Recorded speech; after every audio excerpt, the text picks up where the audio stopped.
大明王朝风雨飘摇之际，我穿越成了崇祯皇帝的第12个皇子。为了不让历史重演，我从幕后走到台前，然而我却被刺客包围，幸得有第一暗卫守护，才侥幸逃过。在我获得火铳后，没想到刺客却是大明将领，于是我利用借刀杀人，除掉蛀虫。接着我又将孙传庭解救出来，开始组建自己的新军，假借孙传庭之手除掉挡路之人，并挖了李自成的墙角，致使李自成再难成气候。掌握大权后，我更是亲率特种部队奔赴辽东，只为抢先皇太极一步拿下锦州。但我没想到皇太极竟然会用出障眼法直取锦州，我力排众议，率军驰援。而另一边，戚元正正领着最后300名戚家军前往韦子沟，准备在韦子沟阻截下皇太极一众部队。兄弟们，抗住贱奴，将他们堵在韦子沟之外。我们坚持的越久，就能给辽东的将士们争取到更多的时间。杀！戚元正带着300铁骑一路疾驰，终于在皇太极的大军赶到前抵达韦子沟。岳忠全，你带150人去左翼伏击；韩英，你带70人埋伏右翼。所有人注意，你们的目的不是杀敌，而是拖延时间。传令下去，所有人不可轻举妄动。是。先锋部队都有这么多人，弓箭手准备。前方地形狭窄，去一支小队查探情况。属下愿往。来100弟兄，跟我冲！所有人注意，放箭。不好，有埋伏，快撤！报阿达里大将军，前面遇到明军伏击，前锋伤亡了70-80人。前面多少人？是明军那支队伍，带兵之人是谁？回大将军，好像只是小股明军，人数尚未得知，还没冲进山口就被他们的弓箭手的伏击了。只要不是明军主力就行。多狗鲁，带着你的人将这支明军给清除掉。末将的令，都跟我来。不对劲，这里怎么这么安静？所有人听命，前面的人举起藤盾，后面的人用弓箭射杀出现明军，瞄准他们的弓箭手，放箭。兄弟们，杀箭奴！我们以上杀！300戚家军如钢铁洪流般扑向多普鲁率领的800清兵，大战了约莫1刻钟后，800清兵被杀得丢盔弃甲，仅有100余人生还逃了回去。阿达里将军，七凤山的明军是海棠山的戚家军，他们拦住了去路，不想让咱们过去。海棠山的戚家军，哈哈哈，他们是老子的杀子仇人，我的亲儿子苏华伦就是被他们杀害的，杀子之仇不可不报。正红旗的将士们，传我命令，攻下七凤山者，赏金万两；替吾儿报仇者，我收他为义子，传我爵位。杀！阿达里率军冲锋，而后面的皇太极知道前面有埋伏后，不由得大吃一惊。怎么回事？为什么还不前进？阿达里呢？再拿不下七凤山，朕夺了他的爵位。皇上实在不行，让我们镶白旗上。这阿达里干什么吃的？连个七凤山都攻不下来。瑞亲王多尔衮呢？让他带着正白旗上来。若是阿达里再攻不下七凤山，就让多尔衮上。皇上让臣带着镶白旗上的子弟上吧，臣保证一定拿下七凤山。不允。报洪总督，韦子沟方向发现清军主力。洪总督，现在怎么办？完了，我军休矣。清兵来势凶猛，哪怕皇太极不与洪承畴开战，而是依仗锦州城切断了他们的粮草，23万的大军就得喝西北风。洪总督，与其就这样被贱奴圈起来的，不如让末将带着人再去把锦州夺回来。总督大人，韦子沟的七凤山那里出现一支明军，挡住了清兵的去路。竟然在七凤山冒出来支明军，只是他们哪儿来的？总督大人，您忘了咱们海棠山还有一支戚家军，可戚家军只有300人，他们怎能挡得住皇太极的大军？洪总督，为今之计，咱们是赶紧火速回援锦州。传令3军，火速调拨各大营铁骑，随我回援锦州。在清军猛烈攻势下，戚家军的数量不断减少。韩英在解决明正白旗副都统后，也趴在其身上死去，最后只剩戚元正一人。你们再来啊！轻松寒鸦，关山重重，一人一剑，守我身后山与河。西风烈烈，江河山岳，大明子弟以身残躯报家国。万里长空，故乡梦中，热血男儿，跃马横刀斩敌酋。半生戎马，血染黄沙，我辈从军，此生不悔入华夏。为什么我们大清没有这样的英雄？如果他不是敌人，我多尔衮愿意跟他斩鸡头烧黄纸，结为生死兄弟。你是个英雄，但我不能让你活下去，更不能让大清损失更多人。拿弓来！只有战死的戚家军，没有下跪的戚家军。贱奴，受死吧！清兵顺利地通过七凤山，皇太极的大军得以顺利通过韦子沟。皇太极心情却高兴不起来。若以州城的洪承畴得知了七凤山的情报，那所有的计划都功亏一篑。洪承畴一切不顾的命奔，明军骑兵一手转头回防锦州。朱慈朗的虎贲军快马加鞭，虎贲军抵达嵩山，直奔锦州。报皇上，东北方向发现明军主力。报皇上，益州方向明军已经回防。终究还是迟了一步，传令8旗子弟撤出锦州包围，原路返回。皇上让微臣带兵攻一次吧，拿下锦州，臣一定做得到。违令者斩，撤。清兵调转马头，撤出锦州外围防线。皇太极带着8旗骑兵一口气退去了80里。南线的朱司朗从松山方向过来，虎贲军紧随其后，锦州瞬间成为整个辽东局势的中心。殿下快看，明军旗帜还在，锦州依旧还在我们手里。锦州城墙上的明军看到了城外的虎贲军，兴奋地欢呼起来。援军来了，太好了，那是殿下。太子殿下，您不能入城。为何？太子殿下，您怎知城内是咱们的人？殿下，万一是清兵占据城池，他们假扮成咱们明军呢？可本宫认得城墙上那人是彭承志将军。或许这正是贱奴的阴谋所在，他们故意找个您认识的俘虏，假意让您进城，到时候咱们插翅也难飞。朱司朗并没有进城，而是等他们亲自来迎接。北门的洪承畴骑兵也到了，听说太子殿下来了，慌慌忙忙跑来拜见。罪臣该死，险些酿成大祸，还请殿下责罚。天下的臣子犯错，都想让皇帝治罪，真治罪。你们会说皇帝不仁，不治你们的罪。你可知洪承畴你差点丢了辽东，差点还害死23万将士。罪臣该死。起来吧，现在不是你认罪的时候。想戴罪立功，就追上皇太极，打掉他们殿后的部队。殿下是海棠山的戚家军，他们300人在苇子沟的七凤山堵住了皇太极。罪臣这才及时赶了回来。先起来吧。令狐云龙，你们怎么看？殿下，让咱们虎贲营做先锋吧。你们的意思是继续追击？是的，只是此次追击必须让我们虎贲营担任先锋。传我命令，虎贲军做前锋，出城继续追击。殿下三思啊！您千金之躯，万不可行此鲁莽之事。若是皇太极据险设伏，恐为不妥。京城3大营，加上民间百姓，数十万人选出这3000虎贲，那是本宫的杀手锏。每半个月，本宫就会把他们拉出京城，在城郊进行演习，士卒熟练，方可克敌制胜。本宫相信他们。传令下去，追击！在锦州短暂的休整，朱次朗带着他的虎贲营和洪承畴的骑兵8000铁骑追击皇太极。清军的千里奔袭到锦州外围的无功而返，将士们士气大减。皇太极却知道此地不宜久留，传我军令，阿达里、多铎，你们率领一支部队于七凤山拦截明军追击部队，其他人继续北撤，不可懈怠。属下领命。朱次朗的虎贲营和多铎、阿达里率领的清军最终在七凤山交战。这一战，虎贲营初出茅庐，一战成名，清兵几无还手之力。最终，亲王阿达里战死，多铎逃窜，整个七凤山几乎清一色的都是清军的尸体。此战以朱次朗率领的虎贲营大胜落下帷幕。报，陛下，阿达里将军战死，我军大败。你说什么？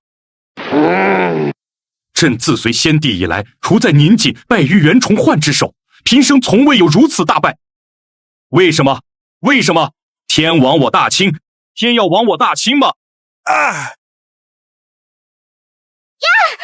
陛下，快传太医！怎么样，皇上龙体如何？回庄妃娘娘的话，臣等适才给皇上诊脉，皇上热毒攻心，引发旧疾，此症较之前更为凶险，还需尽快医治。这还用你教？既是尽快医治，你倒是去抓药啊！庄妃娘娘，宫中已经没药了。没药了？堂堂满清，居然没有药物治疗？什么没药？药呢？回惠瑞亲王的话，皇上的热毒之症，如青竹、生姜等几味药材，此药多产自民国，然我大清并无此种药材，民国人又不肯与我们贸易，在宫中这些草药早已告罄了。既无药，皇上当何治？满清皇宫居然连几味中药都没有！快传旨朝鲜，让他们送药过来，如有耽搁，杀了他们的皇子祭天。殿下，剑奴那边传来消息，皇太极病重。好，真是太好了。从史料记载来推断，皇太极10有8九死于高血压并发症。虽然明清之间早已禁止了贸易，然有许多发国难财的奸商依旧在私下里和满清进行着各种贸易活动，甚至搞起政治买卖。我早就一心想把这些奸商绳之以法，只是没有空出手来。这次倒是个好机会，只要想方设法的让这些奸商给皇太极送去一些升血压的食品药物。你皇太极不是高血压吗？本宫再让你的血压更高一点。只要皇太极服用了这些提高血压的药物，就离着早点见阎王爷更近了一步。在朱次朗的安排下，一支商人小队却不声不响地潜入了张家口堡。这些商人正是虎贲军将士所办。奇怪的是，沿路竟然没有遭到官差拦截。很快就有人把这个消息告诉了当地奸商范永斗。这些人是来抢我饭碗的，我苦心经营了数10年，好不容易打通了这条商线，不知有多少白花花的银子用来一路打点各地官员。这突然从哪儿冒出来这么一支商队，竟然来到了张家口要抢我的生意，是可忍孰不可忍！不弄死这帮人，我的生意还做不做了？不过，既然对方有恃无恐而来，怕背后有些势力，还是先探明这帮人的底细，再伺机动手。老爷，院外来了一帮药材商人，说是专程从江南过来，就是想见老爷您。找我？这些药材商人难道是？正是啊，就是从关内来的商人。没曾想啊，这帮人一来张家口，就先来拜访老爷您来了。这帮人到底是什么来历？一路从大明各地贩运来的各种违禁品，周转到了张家口。这一路打点的官员数不胜数，这帮人凭什么能拉着7大车的药材来这里？难道说他们背后也有一股势力在撑腰？如果有，他们又何必来求见我？到了张家口，他们直接联系蒙古或者满清那边进行交易不就行了？不管了，先见了人再说，让他们去客厅稍等。诸位远道而来，怠慢了，见谅见谅。老夫收到诸位拜帖，就急忙来与诸位见面。几位是？我叫叶青，这位是我的合伙人刘侯。哎呀，诸位远道而来，又专门下了请帖来拜访老夫，老夫一介剑商，何德何能啊？范老爷说哪里话来？我们这些边关做生意的，谁人不知范老爷的信义之名？晚辈心中敬仰，这才特来拜会，望不要打扰了范老爷才是。虚名而已，受之有愧，受之有愧啊！不过话说回来，商人最重的就是一个信字，这点老夫还是铭记于心的。诸位既是同行，更应是留在宅上多住些时日才是。顺便，老夫也好向诸位讨教一些经商之道。信字固然重要，这忠字也不可或缺啊。甚是，甚是，叶公子此言甚是。我等虽是一介商旅，却不敢忘忠君爱国，位卑未敢忘忧国，事定犹须待何关？天地神灵福妙社，京华父老望和鸾啊！久闻范老爷乃是商界泰斗，我等不告自来，算是不自量力。只是我们这几车上好的药材，若不经过范老爷的做主，我等也是万万不敢出手的。你们是什么意思？这个嘛，这个我们不该来这张家口的，只是既然来了，我们也不能隔着锅台上炕。我们的意思是把货物卖给范老爷，价钱嘛好商量。卖给我？正是，我们对张家口人生地不熟的，来到贵宝地依然是多有叨扰。这些货物卖给范老爷，只要价格公道，咱们以后就是常年的合作关系。不知范老爷您以为如何呢？原来如此，这帮人之所以不肯与蒙古人或者满人交易，怕是不想背负一个汉奸走狗卖国贼的罪名。你们这些人鼠目寸光，看不出将来满清必然会一统天下，送到手上的富贵你们都不敢要，一群蠢货！你们不敢要，我范勇都要啊！老夫我经商数10载，靠的就是信义2个字，货我得先验过了再说。这个呀，范老爷权且把心放进肚子里，我们别的不敢保证，货绝对是上乘的草药。若是合了范老爷的意，咱们便常年合作。好吧，叶公子，咱们做商人的还是丑话说在前头，亲兄弟明算账，货我先得看了再说。还有，即便是货物看中了，这货款一时半会儿我也不能给你，要等我这批货出手了，咱们的账再慢慢算。这个好说，范老爷的信义我们还信不过吗？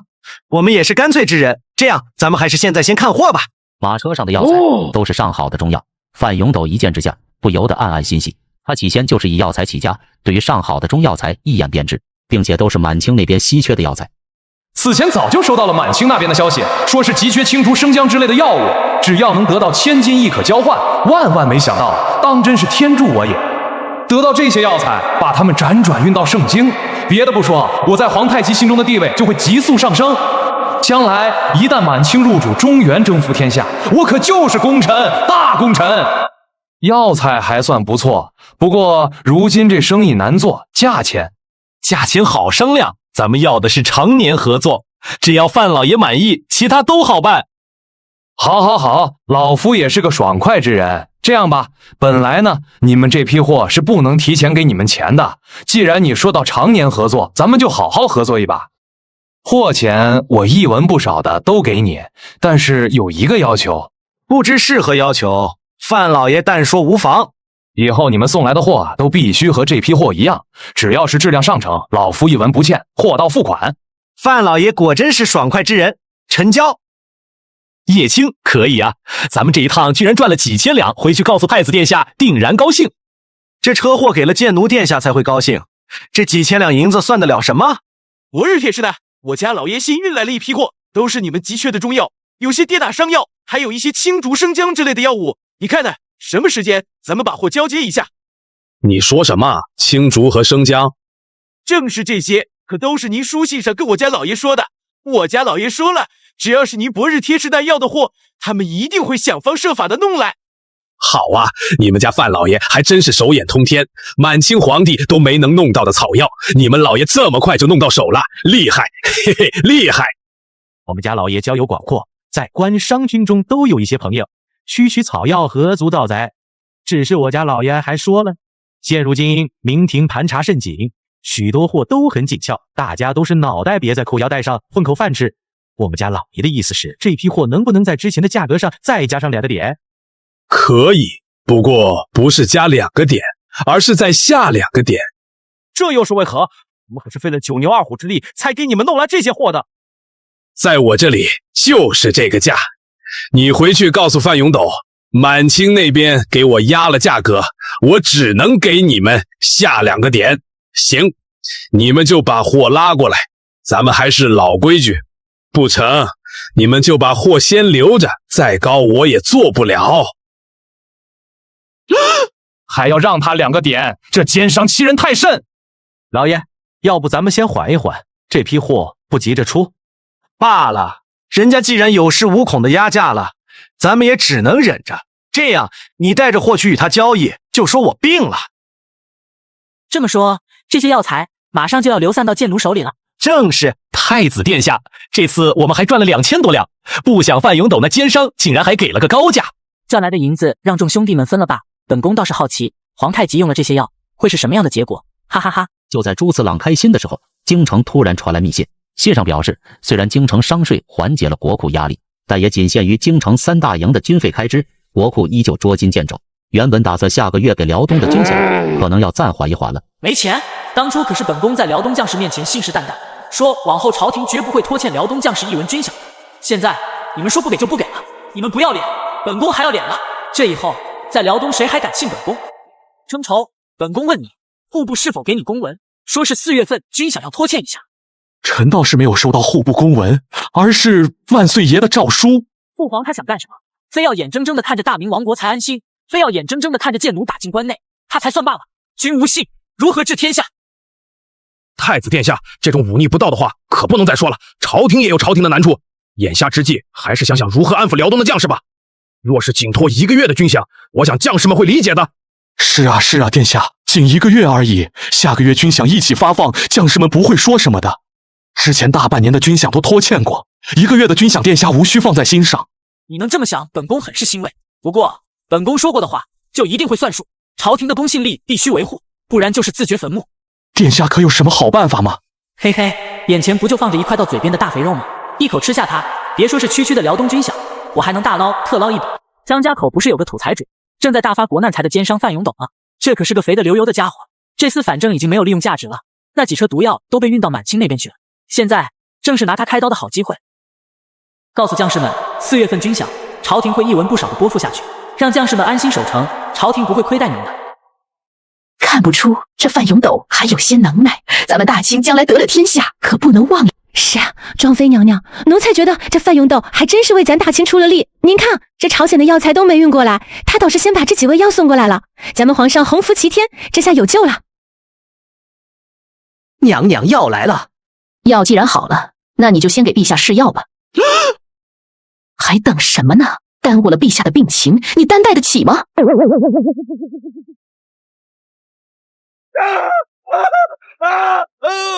怎么回事？烫，奴才好烫。有没有其他感觉？奴才只是感觉有些热。热就对了，此药清热散毒，生津止血。庄妃娘娘放心。去吧，给陛下服下。庄妃，朕这一病可多亏了你照顾，这都是臣妾该做的。苏沫儿去告诉后宫的娘娘们，皇上正在安心调养，没有事不要来探望皇上。娘娘，奴婢这就去。入夜，皇太极病情转恶，他在病榻上不停地大叫，我热！这是怎么回事？臣也不知啊，皇上服的药明明是清热散毒的，怎么皇上好像服了大补之药一般？皇上晌午是不是还吃了什么东西？庄妃娘娘，奴才给皇上吃的都是素菜与小米粥，并未赶上什么别的御膳了。莫不是太医们诊错了咒，施错了药吧？老夫行医数十年，皇上的病情又是救急，之前服药好好的，怎得到如今会诊错？休得胡说！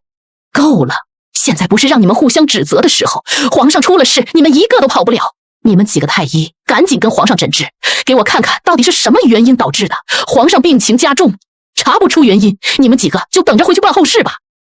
终于有聪明的太医找来了皇太极服药的残渣。这药不对啊！怎么一回事？庄娘娘，这药虽是青竹与生姜不错，仍味道怪异，这药是假的。臣在民国见识过，一些奸商把炼制药丸剩下的残渣重新晒干后，继续出售给药铺，而药铺为了有个好卖相，会加入一些东西。臣怀疑这青竹和生姜是被蒸煮过数次，失去了原有的药性后，掺加了大补的滋补之药，药性已经完全改变。而这种东西对于皇上的病情只会加重，没有丝毫的治疗。快把内库中的药给我拿来！娘娘，这就是了，这些药全都有问题，这里面竟然有与皇上有害大补之药啊！月盈则亏，杯满则溢。皇上的病症不在于亏，而在于盈而满。若使用一些清热散毒的药，则对皇上的病情大有益处。然这些药都是大补之材，如原本就在皇上盈满的体内，再加上金箔，这是有人要害皇上了。庄娘娘，娘娘，奴婢听闻宫外出事了。奴婢听说，这次八旗子弟从锦州回来，许多受伤的将士服了运回来的伤药，都出现了中毒的症状。现在军医都在排查，他们说可能是这批进来的药有问题。庄妃娘娘，出事了！瑞亲王那边传来消息，说是军中将士敷了伤药，已经死了11个了。现在瑞亲王正带着人往宫门方向而来。庄妃娘娘，咱们怎么办？多尔衮，他难道要闯宫？若是陛下一死，多尔衮的势力最大。难道说他要篡位？你们几个太医，赶紧给皇上开药诊治。尽管放心大胆的用药，治好了有赏，治不好我与你们同罪。苏沫儿，你跟我去宫门口迎接多尔衮。瑞亲王，你深夜闯宫有什么事吗？这个女人好生厉害，一来就给我扣上了一顶闯宫的罪名。若是罪名成立，这罪过可就大了。庄妃休要给本王胡乱加些罪名，本王进宫是有要事要面见皇上。皇上养病，任何人不得求见。我们大清也有自己的律法，皇上说过紧急军情可直达天听，任何人不得阻拦。本王就有紧急军情面见皇上，还请庄妃不要阻拦。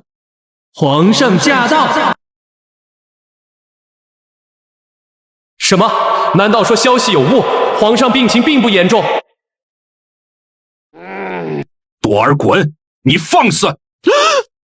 罪臣该死，皇上，臣有紧急军情禀报。朕养病期间，任何人不得打扰。多尔衮，你想朕死吗？罪臣万死！实在是军中将士敷了民国的草药，已经有11个将士中毒而亡了。臣知此事事关重大，这才斗胆进宫。可臣来的时候宫门紧闭，臣担心皇上的安危，这才糊涂。罪臣万死。皇上，瑞亲王确实只是关心皇上，是臣妾没有跟瑞亲王解释清楚，这才闹出误会。臣妾可以以身家性命担保，瑞亲王对皇上对大清一片忠心。多尔衮万万没有想到，此时的庄妃居然向着自己说话，内心不由得暗暗感激。此事朕早已知晓，民国商人范永斗的这批药包藏祸心，意图谋害我大清。多尔衮，约束好你的部下，朕养病期间，任何人不得再有打扰。罪臣领旨。还有，朕养病期间，宫中事务皆有庄妃待朕决断。军机大事，你们八旗旗主和各亲王贝勒开会商榷，然后报与庄妃，再由庄妃决断。明白了没有？臣多尔衮定会听从庄妃娘娘懿旨。多尔衮抬起头，只见庄妃也正在瞧着自己，这让多尔衮五味杂陈。他为什么要救我呢？擅闯宫门，这可是大罪。皇太极甚至可以找个由头，就此废掉我这个瑞亲王。朕经过各位太医及时调养，已经好了许多了。庄妃，你为何让朕饶过了多尔衮？皇上，您病重静养，这朝中局势又动荡不安，臣妾在想，八旗军中多有多尔衮的人，咱们贸然处置了他，恐引起许多事端来，万不可因小失大。臣妾就斗胆做主，让皇上暂且放过于他。况且多尔衮并未真的表现出反意来啊。庄妃倒是有劳你了，你比朕想得远，还有派人去民国给朕查清楚，这个范永斗到底怎么回事？他若是被民国人收买，你们派人将他全家满门抄斩，将范永斗的人头带回盛京给朕。另一边，朱次郎带着虎贲营的人已经来到了张家口。叶青、刘红，你们是老熟人了，就由你俩去范宅，把范永斗这狗东西给本宫抓来，查抄了他的宅邸，记住，一个都不要放过。我在万全都指挥使司宣府等你们。范老爷不好了，大事不好了，外面有兵来了。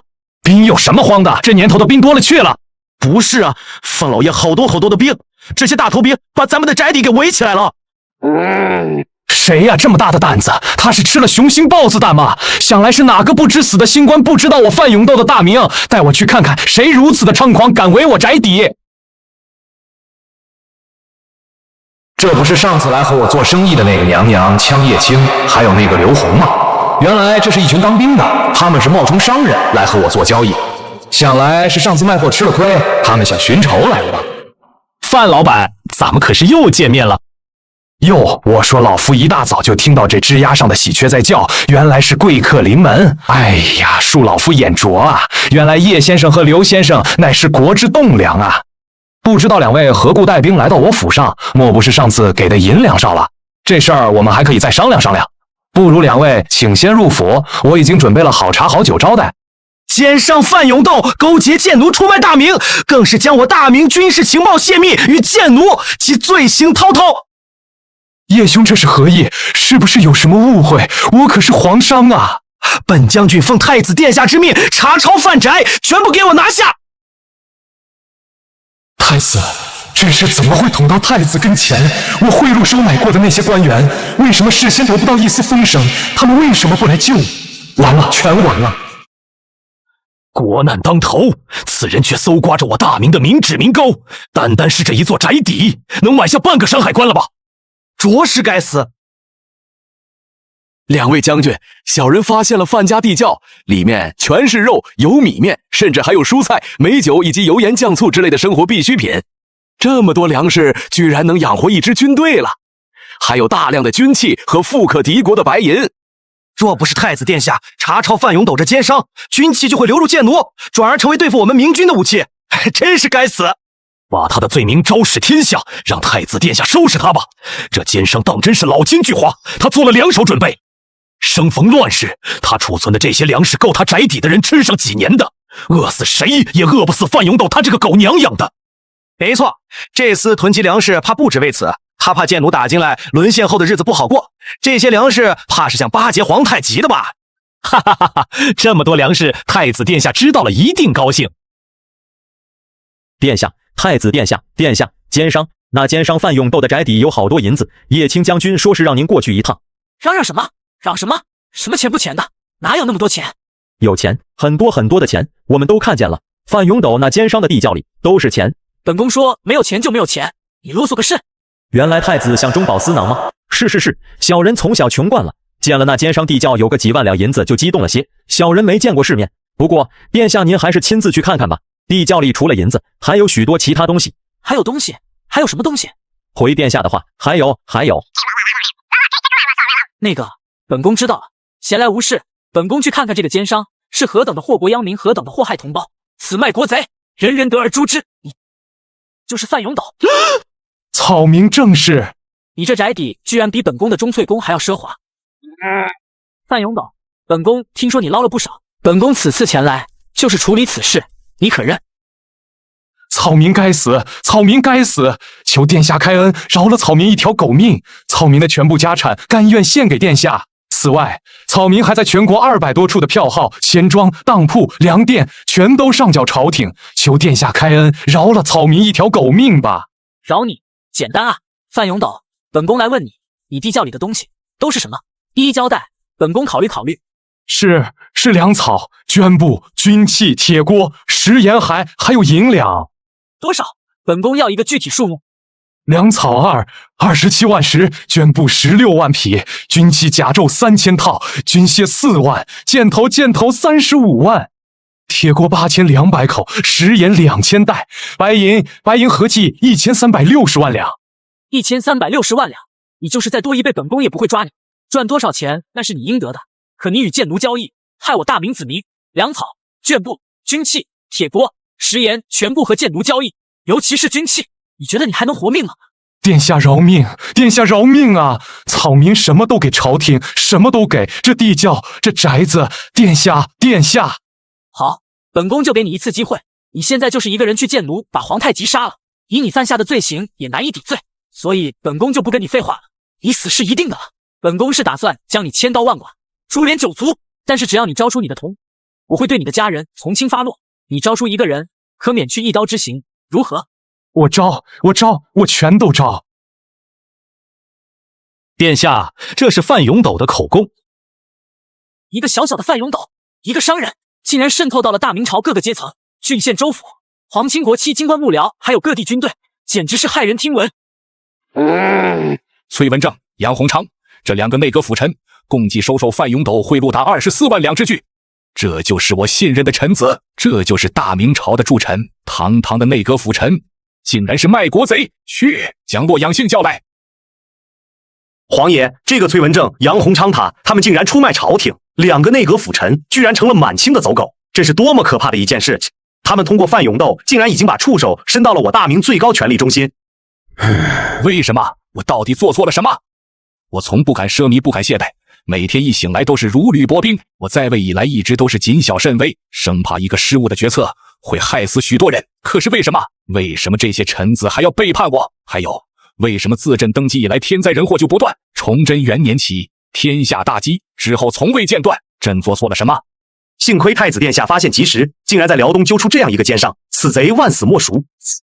对呀，我还有慈郎，没错，我还有儿子，上天对我是公平的。看看我儿子多优秀就知道了，慈郎救了多少人，挽救了多少大事。这次皇太极的阴谋也是慈郎给粉碎的吧？要臣这就去抓此2人吗？不能抓！臣愚昧，这可是诛9族的大罪。他们是内阁辅臣啊，朕一手提拔上来的，若是杀了他们，百官会怎么想？天下人会怎么想？这样2个人若是因为勾结贱奴而被抓，恐怕会引起政局动荡，社稷不安。您找臣来的意思是私下解决？做得利落点，对外就宣传他2人死于瘟疫，朕会厚葬他们的。另外，根据慈郎带回来的名单情报，彻查到底，一个都不能放过。李公子，这范永斗地窖内的白银有多少来着？共计白银1360万0700两，黄金6项尚在统计中。改了它，其余的东西可以不动。这白银改成360万两，回头告诉我父皇，这360万两白银业已用作了辽东将士的军旅之资，本宫这些钱就不上缴朝廷了。太子，他疯了吧？这可是足足1000万两，鲸吞了1000万两啊！大明朝2年半的赋税收入。殿下，这怕是有些不妥吧？是啊，殿下，1000万两可不是小数目，这么多的钱一旦出事，怕不好善后。殿下还是三思而行。1000万两多吗？这才哪跟哪？将来大明富强了，几亿两白银就跟闹着玩似的。我手下的虎贲军还有东宫卫，这可都是一张张吃饭的嘴啊！单单一个西山玻璃厂，实在是杯水车薪，不捞点钱，这日子怎么过？就按本宫的意思办。范永斗收缴的家产，白银只有360万两，此事不容在意，你们商量着，拟一份名单递回京城吧。令狐云龙何在？太子殿下有何吩咐？云龙啊，你带着辽东军的军饷去一趟锦州，告诉洪承畴，不必再为军饷的事发愁。本宫既然答应过他，绝不会拖欠将士们1文钱的军饷，那就说到做到。殿下，运送粮草这种事，您找个别人去吧。末将这几日还得训练呢。怎么？本宫倒是有个马夫的活，去马厩里喂马，你去不去？去！不，末将的意思是，我去锦州运送粮草还不成吗？你们说，这运输粮草的马队怎么还没来？不会是咱们4月的军饷没着落了吧？这些日子，咱们每天都在这城墙上眼巴巴的看着，哪里有什么粮草过来？我听在吴总兵身边的老赵说，咱们的总兵大人都还愁着呢。我看8成啊，咱下个月的军饷又得拖着了。你看那个谁，太子殿下来锦州的时候，那是何等风光，何等的气派！还记得太子殿下说过的话吗？什么本宫保证，即日起朝廷不会再拖欠你们1文钱。你瞧瞧，说的多好听，当时差点把我的眼泪说出来。我还激动的在想，既然朝廷对咱这么讲义气，老子借命一条，再打仗就跟贱奴拼了。哎，太子殿下小孩子心性的一时激动，这你也信？罢了，咱们这些丘巴就是见人见命。我看啊，好日子到头喽。那是什么？有军队鸣鼓备战。等等，你们看，好像是咱们的人。是咱们的人，有马车，辎重部队。我的个乖乖，这么多马车！是太子殿下的虎贲营来了，好像是粮草。这么多马车，太子殿下当真耐心人也。快去通知洪总督。洪总督，我家太子殿下派末将来履行殿下的诺言来了。林胡将军辛苦，太子殿下言而有信，本都带辽东将士感念太子爷恩德，还令胡将军转告辽东将士上下定会奋勇杀敌，以报效朝廷。场面上的话咱们就不说了，太子殿下派末将前来，一是兑现之前的承诺，辽东将士绝不欠饷；二来太子殿下还有别的事儿。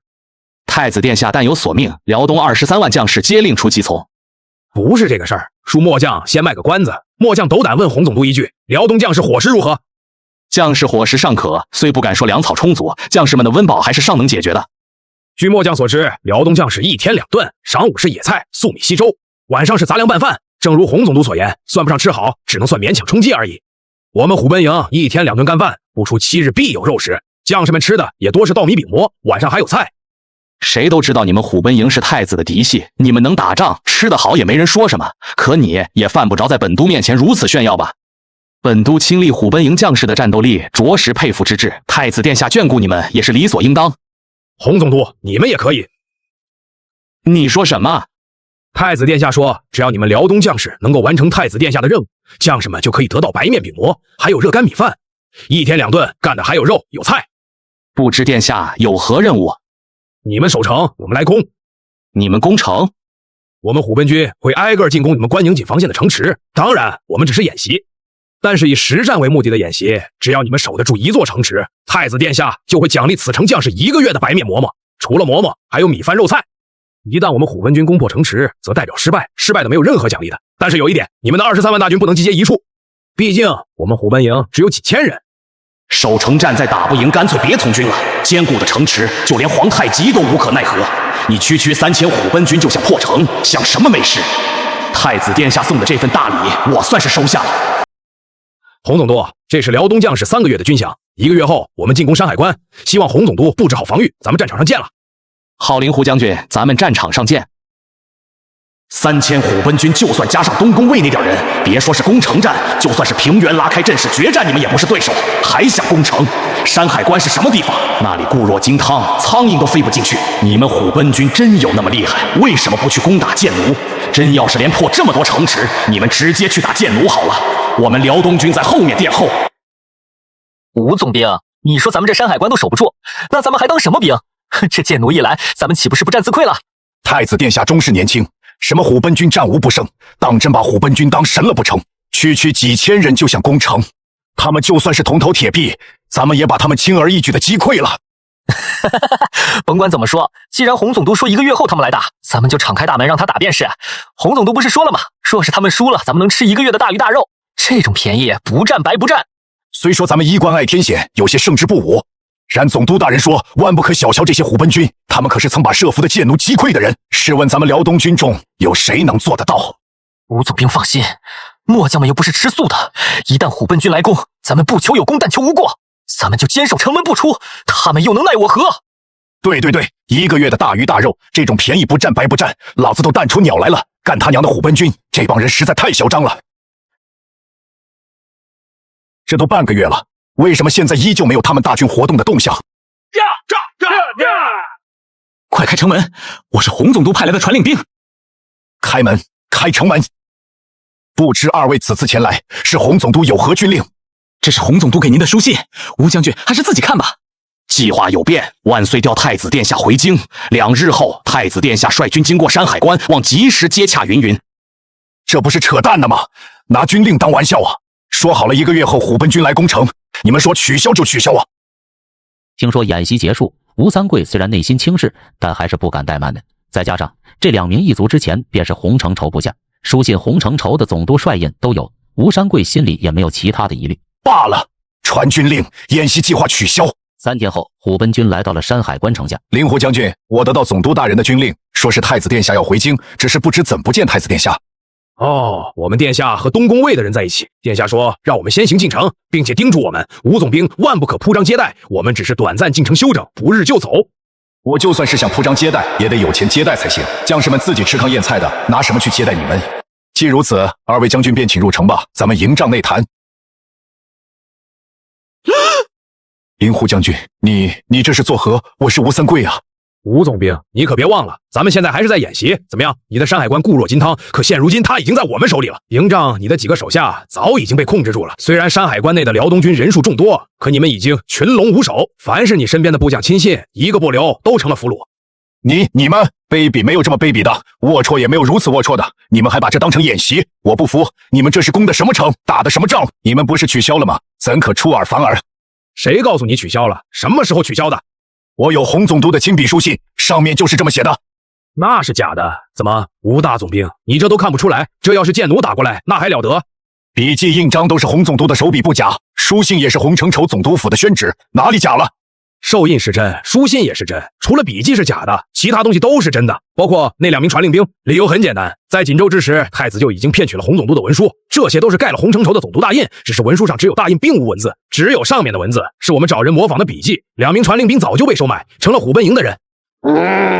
他娘的，你们太卑鄙了！不是说好1个月进攻的吗？这才过去半个多月，你们这群言而无信的小人！兵不厌诈，这道理你都不懂，你还配领兵吗？哼！山海关一破，虎贲营继续用洪承畴的书信陆续骗开了中前所和前屯卫的防线。这东宫卫这帮人在干什么？咋咋呼呼吆5喝6的，为什么不进攻？他们这点人还想攻城，人家又不是傻子。不说我们宁远卫是跟塔山、杏山、松山以及锦州组成的连成片的防御体系，我们这边出了啥问题，其他的地方全都知道。就单我们宁远卫这么多人，攻城不等于送死吗？那还等什么？开城门，让我带人打过去。咱们赢了就有1个月的军粮啊，大鱼大肉、白面馍馍，谁他娘的不想吃啊？飞营尚未现身，你现在开城打出去，万一虎贲营埋伏四周怎么办？就是，搞不好这些东宫卫的人是他们故意撒出来的鱼饵，想让老子出城，然后和虎贲营在城外决战。他们想的倒是不错。不管他们在外面叫唤什么，咱们便坚守城门，看他们奈我何。虎贲营自始至终都没有出现在宁远卫，但是在洪承畴镇守的松山却出现了他们的影子。洪承畴也得到虎贲军的消息，皇太子在张家口堡被围，一切演习计划取消。这消息让洪承畴进退两难。要命的是，据探子回报，张家口一带确实出现了清军动向，实则是朱慈朗抄了范永斗的家。皇太极派兵去张家口外打探消息，张家口外出现清兵动向，万一他们真的是围住了张家口，太子殿下就危险了。虎贲营在我们这儿，东宫卫在宁远卫，太子殿下的身边除了张家口的地方守兵，再也没有其他兵力。展将军，你跟本都说实话，太子殿下是不是在张家口遇到了清兵围城？这场演习我可以说，然太子殿下的安危可不能不顾。洪总督，现在都什么时候了，你还在计较什么狗屁演习？若太子有难，你我谁担得起这个责任？快开城门，让我们进去，我们商量对策。不就是1个月的粮草吗？我们给你，我们虎贲营给你，求你洪总督赶紧派兵啊，快呀！请展将军率领虎贲营入城商量对策。传我令，锦州、杏山附近的驻军取消一切演习计划，火速驰援张家口。我终究还是中了你们的计。洪总督实在对不住了，不过您对太子殿下的关切之情，末将还是佩服之至的。您的松山沦陷了，现在我们虎贲营正式接手松山。兵不厌诈，你们赢了。不过你们的战法过于阴损，在真正的战场上是行不通的。可你们还是给我上了一课，我洪承畴领教了。洪总督，胜负的关键不重要，只要你们能领悟兵不厌诈这4个字，太子殿下的目的就达到了。您说的对，真正的战场上我们的计谋是得不逞的，但真正的战场，你我谁都不会如此的轻松。太子殿下的目的也从来不是让什么虎贲军去战胜辽东军，他的目的就是磨练辽东军，使得这支大明边关铁骑能够发挥出最大的作用。太子殿下用心良苦，我等辽东军定不辜负太子殿下的期望。接下来演习继续吧，不过这次是来真的，输赢不重要，目的是让所有辽东军战士变得跟虎贲营一样，这样以后面对任何军队都会战无不胜。苗妃娘娘，这咱们景仁宫这个月的薪炭脂粉钱已经超支太多了，宫里已经有人在议论。前日我看到钟粹宫的豆花好像对娘娘颇有些不满，他还跟奴婢说，说什么？豆花说让奴婢转告娘娘，万岁与皇后崇尚节俭，您若是再挥霍无度，他就去告诉皇后娘娘。这贱婢，她找死！一个小小的宫女，竟然敢管到本宫头上来了，她活得不耐烦了吗？皇后娘娘到。臣妾拜见皇后娘娘，皇后娘娘万福金安。皇后娘娘恕罪，臣妾知罪了。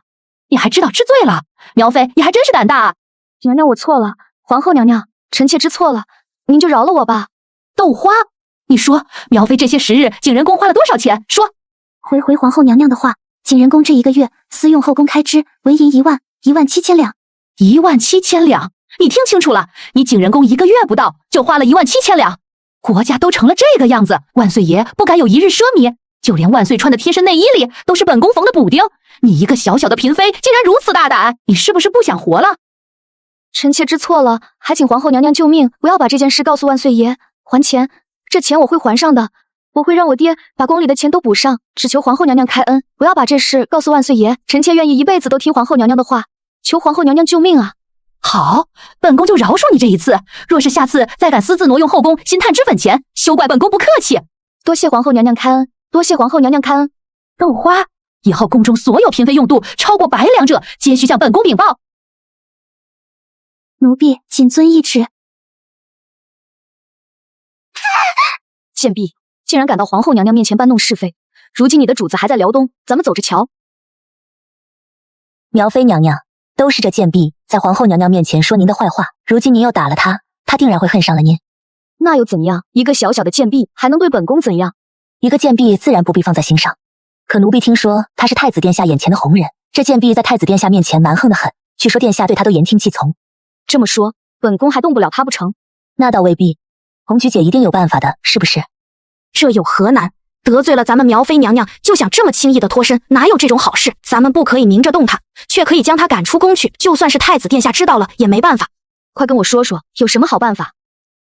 豆花，谁打的你？你们别问了，是主子打的。你告诉我是哪个主子打的？别问了，是我的错。你是不是傻了？你是那种随意犯错的人吗？定然是哪个主子想从你身上撒气？你告诉我，等太子殿下回来，我告诉殿下，让殿下替你报仇。别问了，咱们就不要给太子殿下添麻烦了，我不想让殿下为难。我去给你拿药。不用了，你去给我打盆凉水，我用毛巾敷一敷就好了。哎呀，豆花，我们苗妃娘娘还为之前的事自责呢。这不，我们娘娘特意嘱咐我前来给您道歉，娘娘那日也是一时心急，现在想起来可好生后悔着呢。都是奴婢的不是，怎敢劳苗妃娘娘道歉？这可折煞奴婢了。豆花妹妹，快别这么客气了，我家苗妃娘娘听说你喜欢养花，苗妃娘娘可说了，一定要你过去帮忙，帮我们打理打理景仁宫的花卉。好吧。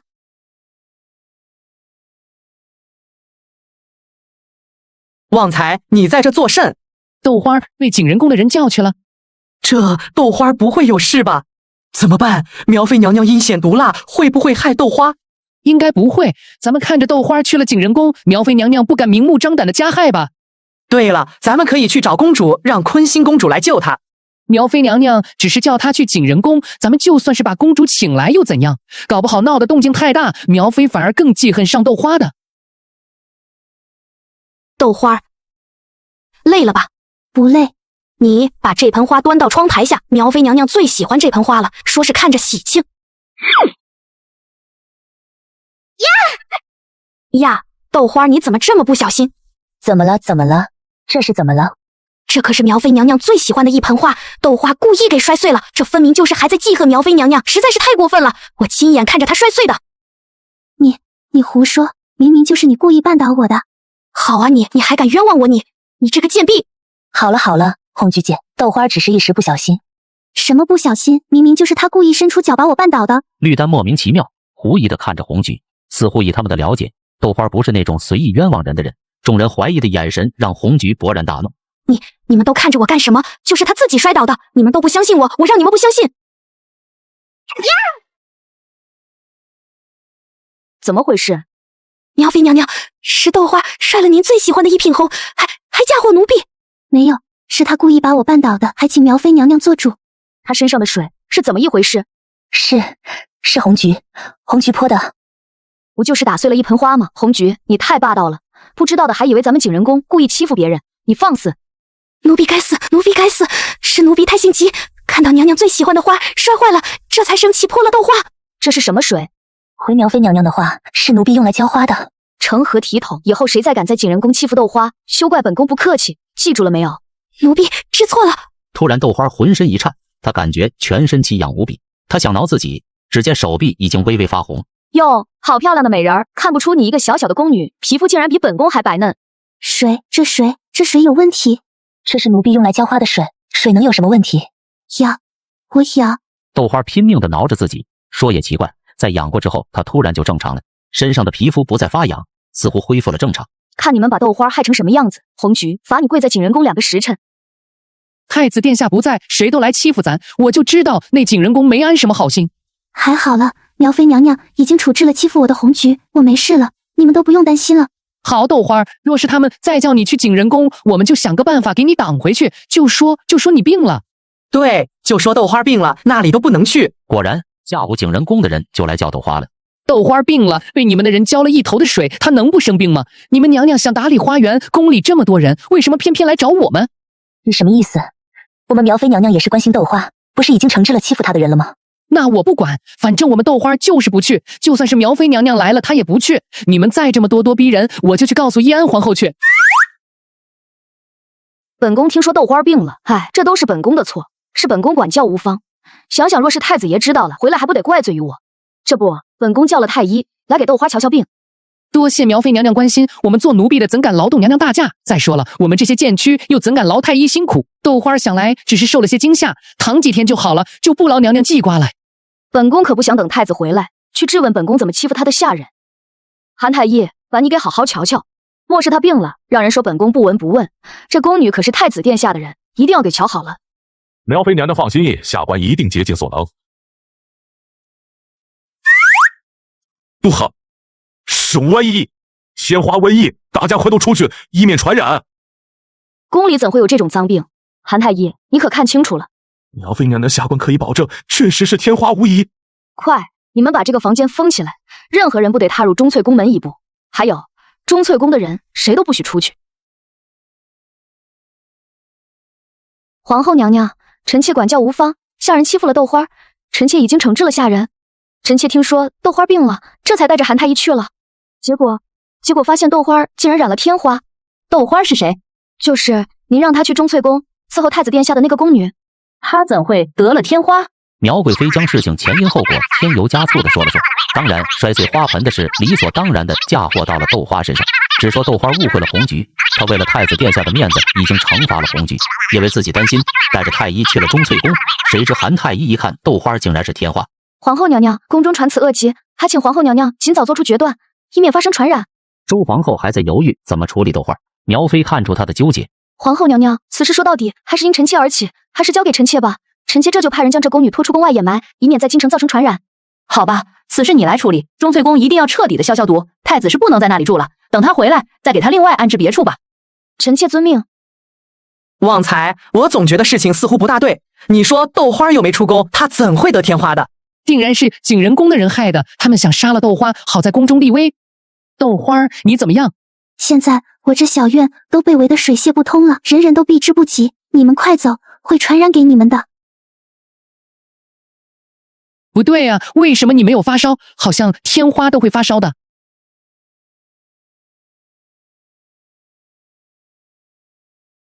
奉皇后娘娘懿旨，此女身染恶疾，为免其祸染宫廷，拖到宫外去就地处理。旺财，这就地处理是什么意思？就是活埋。不，我不要被活埋。旺财哥，救我，救我！苗妃娘娘，上仪局的林姑姑来了。怎么，本宫处置个染烈病的宫女，难道还要惊动上医局吗？你们这些做奴婢的，什么时候学会多管主子的闲事了？想以下犯上吗？这是谁给你们的胆子？回苗妃娘娘的话，奴婢听说钟粹宫的人染了烈病，而这人是奴婢引荐的，奴婢也是难辞其咎，是以奴婢斗胆想过来清理门户。这染病的婢女就交给奴婢处置，不劳苗妃娘娘费心了。怎么，本宫的事什么时候轮到你们上医局插手了？此事用不着你们来管。我们苗妃娘娘开始奉了皇后娘娘的懿旨，你们几个狗东西不想活了吗？苗妃娘娘，非是奴婢以下犯上，实在奴婢也是奉了懿安娘娘的旨意，想来皇后娘娘也不会介意的，还请苗妃娘娘开恩，将这婢女交给奴婢来处置，奴婢保证做得干净利落，不会留下后患的。罢了，既然是懿安娘娘的意思，那人就交给你们处理了。玉丹，你带着侍卫们跟着，一定要处理好此事。若是瘟疫在京城横行起来，咱们可谁也担不起这个责任。灵姑姑，那婢女已经埋了。你们两个随我去慈宁宫，怡安娘娘要见你们。这位姑姑，他们不回钟粹宫的吗？这婢女不明不白的染病，怡安娘娘自然要调查清楚，到底是不是有人陷害。怎么，你想跟着我去面见娘娘吗？不，奴婢只是随便问问，随便问问。我们去找怡安皇后做主，豆花就是被景仁宫给害死的。闭嘴！快，你俩快过去他们埋的地方，或许豆花还有救。林姑姑，我们救了豆花，她的天花怎么办？谁给她治啊？豆花压根儿就没有得什么天花，她是中的毒。苗妃命人在水盆中放了东西，豆花身上才有类似天花的症状。你们快去，记着，救出豆花之后让她赶紧走。豆花没有得天花？没有，天花哪有那么容易就得？在宫中没有传染源，很明显这是一场阴谋陷害。快去，迟了豆花就真的没命了。记住，救出她之后，让她快离开京城，救活豆花，让她去辽东找殿下，告诉太子殿下景仁宫陷害她的事，明白没有？娘娘，奴婢有罪。灵妃，你犯了什么事了？奴婢狗胆包天，假传了怡安娘娘的懿旨。什么？是什么人？是什么人值得你一个看尽世事沧桑的老人，竟然做出这等滔天重罪的事来？你告诉本宫是谁？灵妃沉吟了一下，当下将事情的原委和盘托出。你好大的胆子！你想杀苗妃？本宫问你，你到底是何居心？你有什么样的野心，非要置苗妃于死地？怡安皇后极为聪明，灵妃一说，怡安皇后就知道了她的目的。她不只是想救豆花，想救豆花有的是办法，去求自己，甚至去求周皇后。而灵妃没有这么做，她甚至假传她的懿旨，为的就是把豆花逼出京，然后让豆花北上找朱慈朗，借太子之手除去苗贵妃。这事一旦捅出去，将在后宫造成多大的风波？你想过吗？娘娘，奴婢不想再看到宫中的腥风血雨了。苗妃不死，日后定会兴风作浪。她不只是会置豆花于死地，将来她还会陷害更多的人。她不死，后宫有无宁日。这样的人在宫中留着，终是祸害。娘娘难道忘了先帝爷在世之时，这紫禁城是何等的凶险，何等的步步惊心了吗？你知不知道，你这么做可是犯下滔天大罪？还有，你这也是害了太子。娘娘，太子总得长大的呀。太子殿下不经历些磨难，怎能知道宫中险恶？奴婢想过，即便是殿下回来收拾了苗妃，陛下多半看在他曾立过的功劳，不会追究的。娘娘，是时候让太子殿下磨练一下了，您说呢？你还真是处心积虑，灵妃啊，就连本宫都不得不畏惧你几分了。奴婢死罪。你们听着，灵妃去钟粹宫都是本宫的主意，谁敢胡说八道，本宫扒了他的皮，明白了没有？奴婢明白。本宫好奇，这个豆花到底有什么样的本事，值得你如此的上心？回怡安娘娘的话，这女儿聪明，而且她有一颗向善的心，这是极难得。她很像年轻时的奴婢。豆花没事了，不要怕。你们为什么还要救我？让我死了吧！呸！死什么死？林姑姑说你压根儿就没这天花，干嘛要死？豆花手臂上的红疹子已经渐渐消退，用手一摸，脸上似乎也没有了。这些都是苗妃的诡计，她是故意陷害于你的。豆花离开京城，这里已经容不下你了。若是苗妃娘娘知道你还活着，你会牵连很多人的。是啊，豆花，林姑姑救了你，她说让你北上去找太子，把你的冤屈告知太子殿下，让殿下替你伸冤。北上是哪儿？去哪儿找太子殿下？太子殿下在辽东，你去那里找他。或者你不想再过这样的日子，你就走，天涯海角哪里都行，就是别再回京城了，也别去找殿下，随便找个地方，找个好人家嫁了，平平淡淡的过一生。豆花，我们走了，你保重。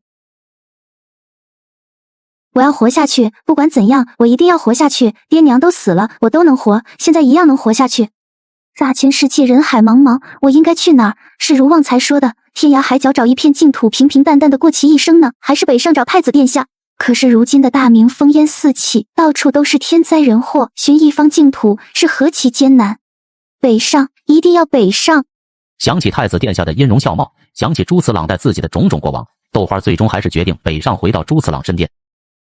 辽东军的训练差不多了，可是烧钱的速度还是超出了我的想象，尤其是虎贲营、东宫卫，辽东军的演习中烧掉了大把的银两。本宫想夺取土默特部的青海，不知诸位你们有什么想法？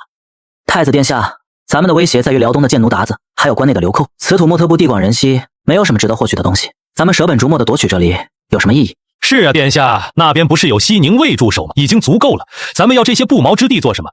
将来击败皇太极，荡平关内流寇的时候，对于这些蛮荒之地，咱们再派兵收复不迟啊。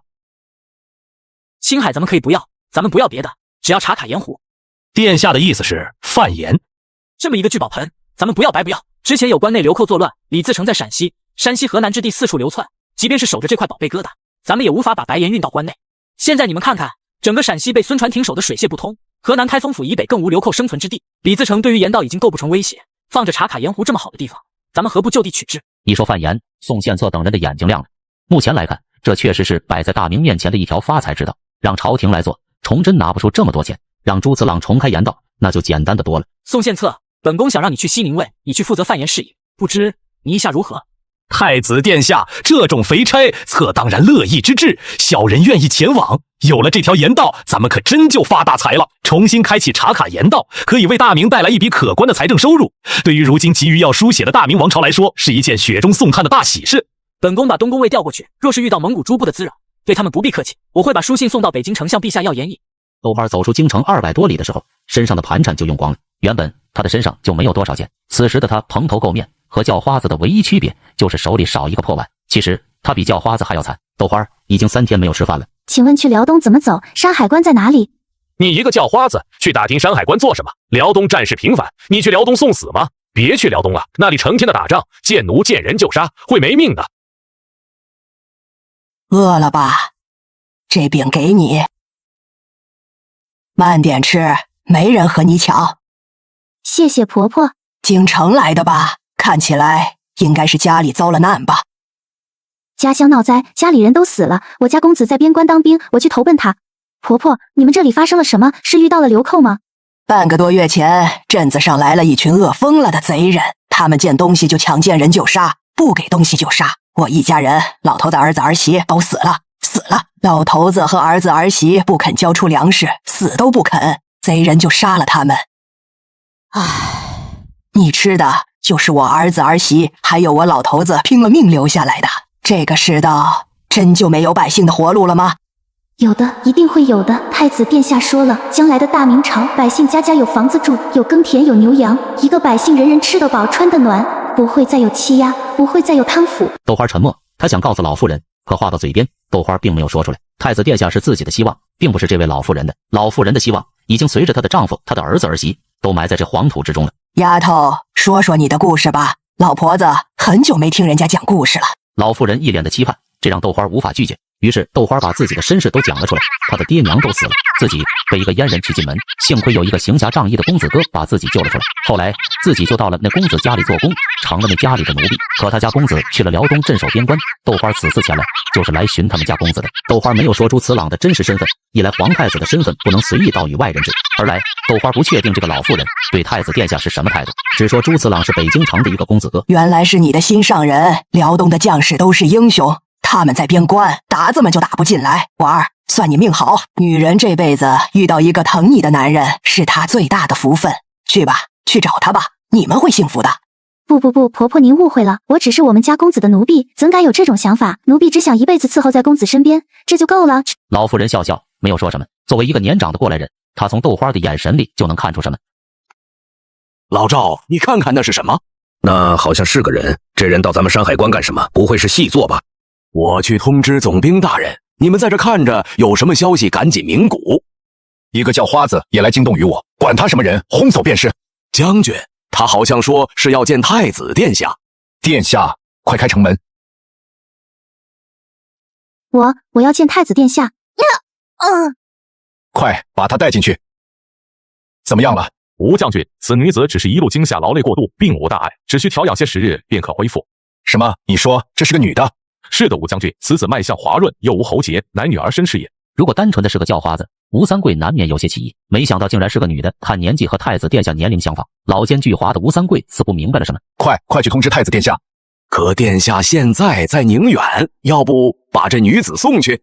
我亲自来送。太子殿下，吴三桂来了。吴三桂，他这个时候不镇守山海关，来宁远城干什么？难道说有敌情？吴将军带着一个女子来的，他说一个女子走到了山海关，指明要见太子殿下。吴将军不放心，就从山海关一路护送，将此女子送了过来。女子？什么女子？本宫年方13，魅力还没有这么大吧？什么女子会找到边关来了？再者说了，我朱慈朗也不认识什么女子啊！这吴三桂古里古怪的，葫芦里卖的什么药？走，去看看。太子殿下，豆花，是你们豆花？你不是在钟粹宫吗？怎么会出现在这里？这里是辽东啊，你是怎么来的？太子殿下，现在不是问这个的时候，还是先让这位姑娘去收拾一下。这一路怕是吃了不少的苦吧？哎，殿下切莫着急，慢慢再问不迟。崇祯不会如此仁慈，豆花得罪他的话，直接就弄死了。周皇后宽厚，即便是把豆花赶出宫，也不会让他如此的悲惨，至少会给他一些盘缠。而且周皇后也绝不会容许让豆花去辽东来找我。那么只剩下最后一种可能，宫中有人想害他，而且这人8成是某个嫔妃。崇祯皇帝虽说不上是后宫3000，更没有3宫6院72妃，可作为一个皇帝，嫔妃毕竟是不少的。还是等豆花来了，再仔细的盘问他吧。太子殿下，这女子孤身一人到了山海关，末将从她口中得知她非要见殿下不可。末将得知事关重大，便带人一路将这姑娘护送过来了。本来末将想让她在山海关休养一下的，又怕这姑娘有什么要事，是以星夜兼程路上不敢有歇息，这才赶了过来。吴三桂，你擅离主将位置，该当何罪？殿下恕罪，末将也是一时心急，想来这姑娘来找殿下，定然是有要紧事宜。末将走的时候已经吩咐副将守好关隘，末将一时没想这么多，还请殿下恕罪。你身为一方总兵，擅离防守城池，你可想过，若是箭毒绕到蒙古，打到山海关下，城中无主将如何防守？或是流寇流窜到关外，你又该如何抵挡？想送他来见本宫，你何须亲自前来？吴三桂，你想在本宫面前邀功，是也不是？末将该死！你起来吧，本宫知道你是一片忠心，可是吴三桂，你若是打赢了胜仗，打败了箭奴击溃了流寇，这比什么都强。你要是做到这些，本宫自会记你一大功。山海关交给你，代表朝廷信任你，父皇信任你，你可莫要辜负了我们。多谢殿下栽培，末将一定奋勇杀敌，不辱朝廷栽培之恩。带着你的人回去吧，记住，以后再有这种事，无需亲自前来。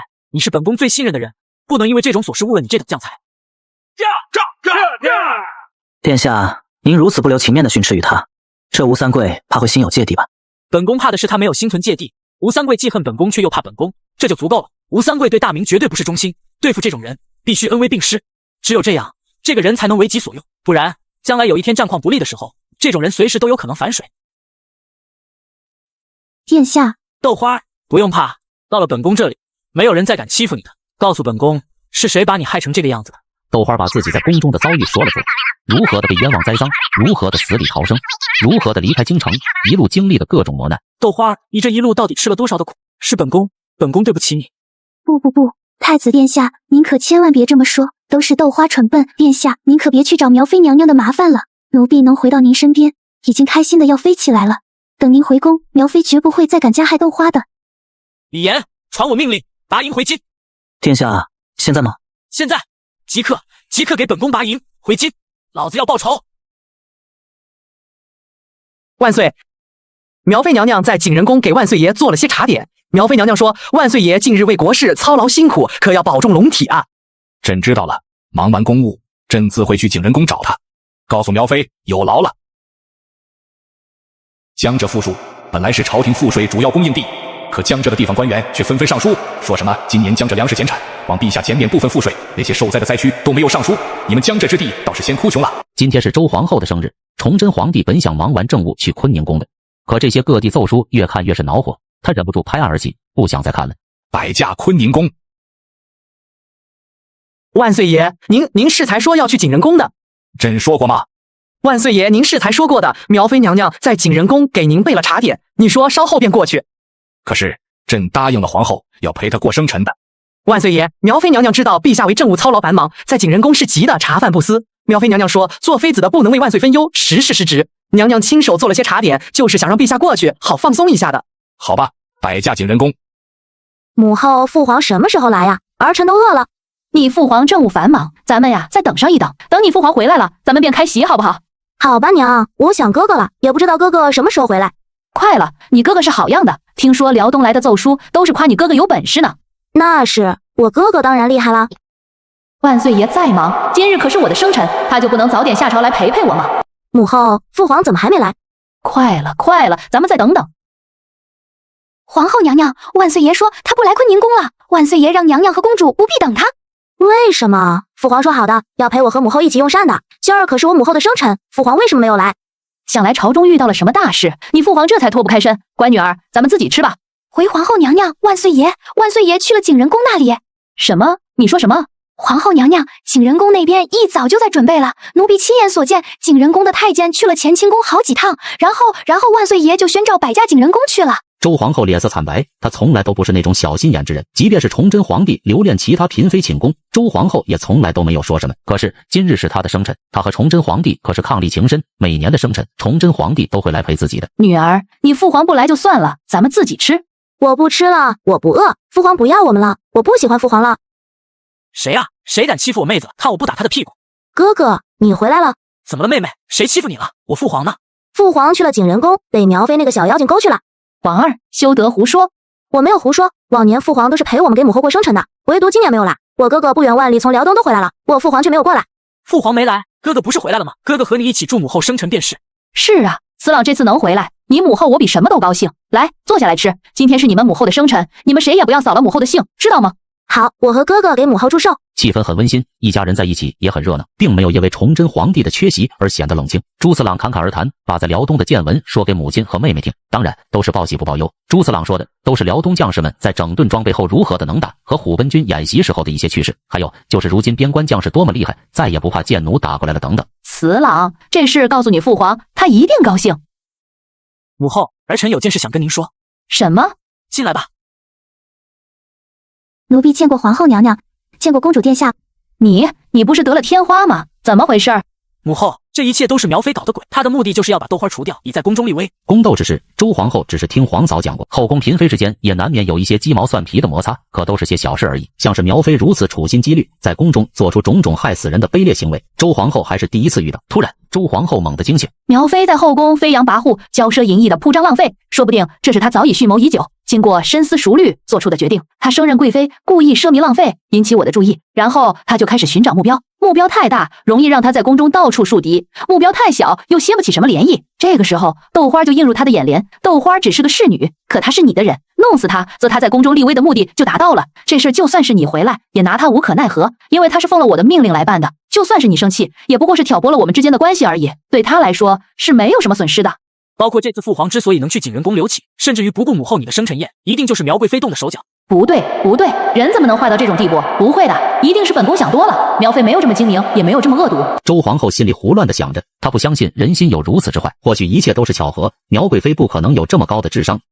但朱四朗知道苗贵妃有这个能力，她之前的愚蠢不过是故意设下的套，在利用周皇后而已。死朗，你不要去掺和这些事了。你在辽东立了大功，你父皇自是极高兴的。眼下豆花这件事儿，我自会去找苗妃理论。周皇后担心儿子不是苗贵妃的对手，她不想把儿子放在风口浪尖的后宫争斗之中。只要儿子还是太子，她这个皇后就会稳如磐石。母后，儿臣知道该怎么做。苗妃不除，后宫终是难安。儿臣不只是为了母后，也不是为了后宫，而是为了天下。这女人一旦长死，对于咱们大明后果是不堪设想。母后无需担心，孩儿有办法对付她。死老，苗妃她一个女人，能量真有这么大吗？母后，以后这种蠢笨的问题就不要问了。儿臣告诉你有的，而且这女比咱们想象中的能力更大。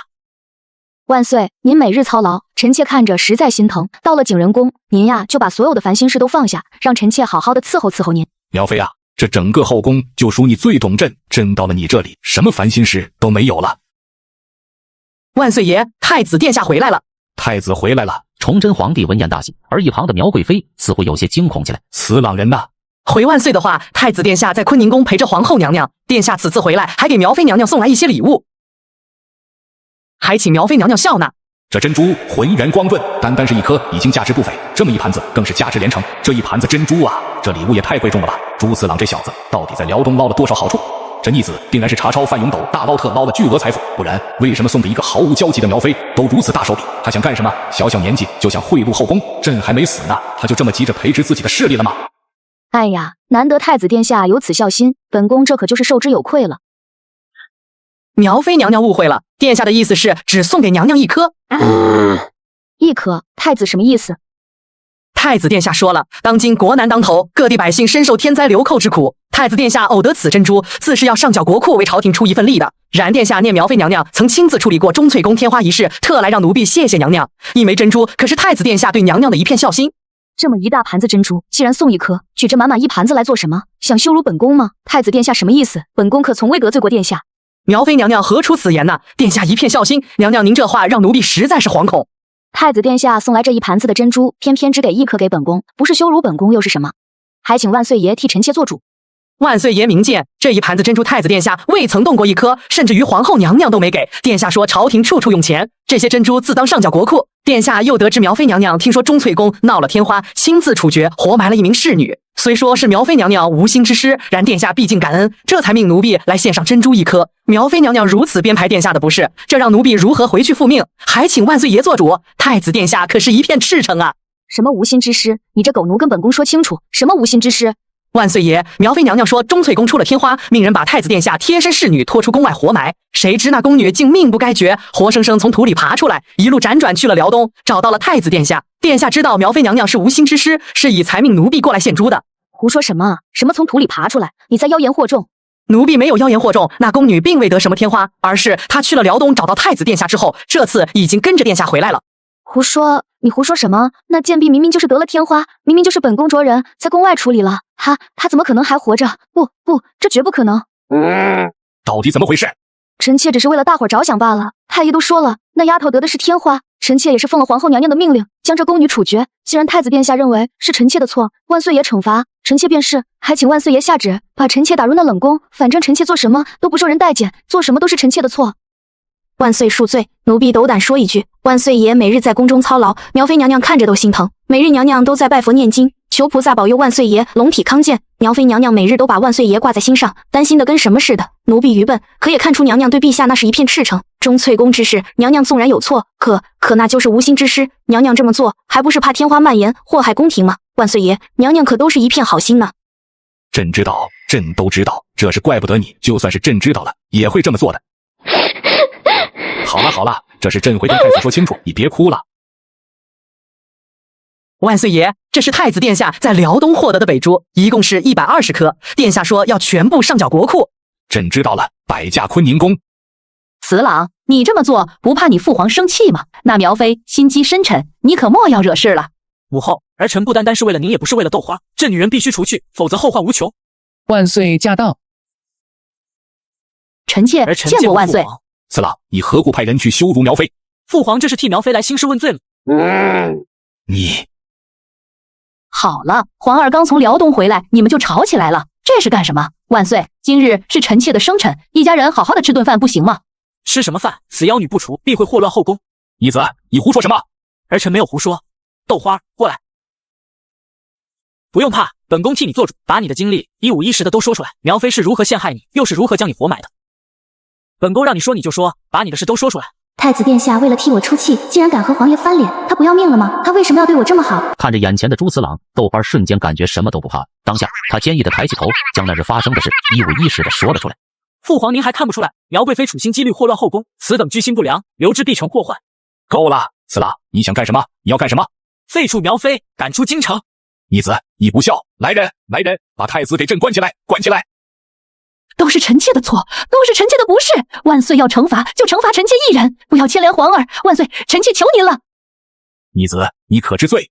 废黜苗妃，逐出京城。父皇不这么做，终有一天此人必会祸乱后宫。父皇，你对得起列祖列宗的在天之灵吗？来人，抓太子，抓起来，全进钟粹宫。没有朕的命令，谁都不许放他出去。来人！延安皇后道：皇嫂，你怎么来了？皇帝好大的威风，连立下大功的太子都要圈禁，怎么？是不是接下来连本宫一起，连皇后一起都囚禁起来？皇嫂，朕错了。凌上宫还有你们钟粹宫的人都给我进来。豆花，你没被害死，太好了！原来你真的没被冤死啊！放肆！身为太子，竟不知约束下人，坤宁宫什么地方，岂容喧哗？若不是看在你的面子上，即刻把这小太监拖出去，乱棍打死。陛下，二位娘娘，奴婢在这深宫之中有40余年，历经神宗、光宗、熹宗3代先帝，宫闱之中的勾心斗角，奴婢也见得多了。如苗妃娘娘这般处心积虑、心狠手辣的手段，奴婢也是久已未见。据奴婢所知，这女婢身上之所以出现类似于天花的症状，乃是中毒所致。你说什么？你说苗妃下毒，她的毒药从何而来？查，给朕查出来，谁带进宫里的？格杀勿论！回禀万岁，这不是致命的毒药，这些东西也不是从宫外带进来的，而是他们利用宫里的东西自行配制而成。凌上宫，你跟我说说，他们用的什么东西，是如何配的？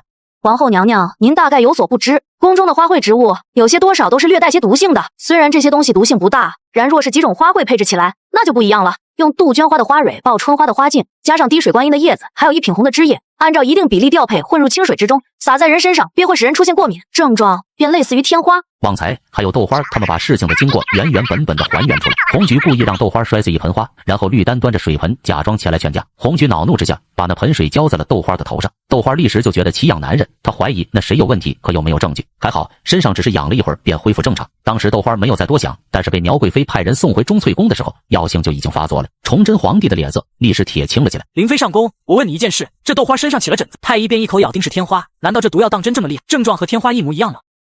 不是的，殿下，我们寻常人可能在惊吓之下分不清是过敏还是天花，然太医是一定能看出来不对的。明白了，来人，去把那日给豆花瞧病的太医给我带过来。韩太医，本宫就问你一句，豆花得的可是天花？回太子殿下的话，那日钟粹宫的侍女得的却是天花之症。韩太医，那我问你，你说那宫女得了天花，为何别人未发现她身上有发烧症状，脉搏也并未加快，反而紧？她身上的疹子为何只有脸上和上身，而小腿并没有出现？奴婢照顾过豆花，她一点都没有发烧。太子殿下也教过奴婢一些粗浅的医术，奴婢也诊过她的脉，跳得很慢。老臣当日在苗妃娘娘面前亲眼所见，那宫女确实天花之症无疑，虽说并未有发烧之症，但这也不是天花唯一的判断标准。是吗？豆花，你出来让这位韩太医看看，你到底是得了天花没有？你不是死了吗？狗东西，还不快从实招来！苗妃给了你什么好处？你若不肯说，就把你带到诏狱严刑拷问。是苗妃娘娘给了罪臣2000两银子，让罪臣给这宫女瞧病的时候，一口咬定这是天花。其实罪臣是看出不对的，只是这些都是苗妃娘娘的指示，罪臣该死，罪臣罪该万死，万岁饶命。父皇，还请父皇下旨夺去苗妃的嫔妃之位，贬为庶民，逐出京城。罢了，苗妃无德，即日起夺去贵妃之位，降为才人吧。废黜苗妃，逐出京城。你将苗妃送入安乐堂，没有朕的允许，不得踏出半步。儿臣再次请求父皇废黜苗妃，逐出京城。逆子，真是逆子啊！怎么，皇帝还想重蹈先帝们的覆辙吗？想想吧，这才过了几年，你还想让后宫不得安宁，让一个如此心肠歹毒的女人留在后宫，等着她将来继续兴风作浪吗？大明的列祖列宗可都在天上看着咱们呢。皇嫂教训的事，朕知错了。将苗妃贬为庶民，即刻逐出京城，自今起始，不得再踏进京城半步。太监领了命，很快景仁宫被查抄。当苗妃听到圣旨之后，整个人都瘫了，被贬为庶民，也就是个死老百姓了。苗妃娘娘，不，李慕芬请吧，是我们抬着你把你扔出宫门呢，还是你自己走出去？告诉你，出了这宫门，还是侍卫跟着你，直到把你送出京城，这可是圣上的意思。谁是红菊，谁又是绿丹？带走，宫外乱坟岗，活埋，其他人全部送到浣衣局。苗妃被逐出京城，贬为庶民，出了城，找个僻静的地方下手利索点。正当朱次郎以为一切都在向着好的方向发展，大明朝终于摆脱了亡国的命运，至少辽东暂时安定。可事情总是不会和想象中的那样简单，河南出事了。李严的心上人本为刘寇，而今弃暗投明归顺朝廷的罗山县县令红娘仔的部队遭遇了李自成部队的重创，城中的百姓保住了。可是红娘仔被刘寇劫走，生死未卜。消息火速传到了京城，崇祯皇帝得知这个消息的时候，不由得倒吸一口凉气。若不是红娘子拼死坚守，罗山县一旦失陷，闯贼无异于打开了进攻河南的大门，到时候整个河南大地生灵涂炭，后果不堪设想。李严，红娘子为保罗山县百姓，带领部下奋勇杀敌，不畏生死，是朝廷对不起他。如今他落入闯贼之手，生死不明，你要有心理准备。太子殿下，我要回河南。你准备怎么做？不知道，先去了再说。我要知道红娘子是死是活。如果她还活着呢？我李严不惜一切代价，一定要把她救出来，不惜一切。不错，有情有义，红娘子没有看错人。李严，人随你挑，随你选，去吧，把红娘子给本宫带来。本宫也想见识见识，到底是什么样的女子，会让我们的李大公子如此的不顾一切。太子殿下，您这个嘛，咱们虎贲军又不只是会打仗，本宫训练出他们，要的就是让我们大明打造出一支无敌于天下的特种部队。你要知道，咱们虎贲军除了战场厮杀、绑票、暗杀、打闷棍、营救、侦察、偷袭、护卫、野战、水战，还有将来的空战，上得去台面上不去台面的事，咱们都会干啊。展云鹏，李严他老婆被闯贼给抓走了，你说咱们该怎么办？这还有什么说的？带上兄弟们把嫂子救出来啊！别说是被闯贼给抓走了，就算是被天王老子抓去，我们也去把嫂子救回来，顺便拔他几根毛下来。拔谁的毛？自然是拔天王老子的毛。很好，天王老子的毛本宫不要，但你要把李公子他老婆给本宫完好无损的带回来，少一根汗毛，我拿你试问。是，末将一定会完成使命。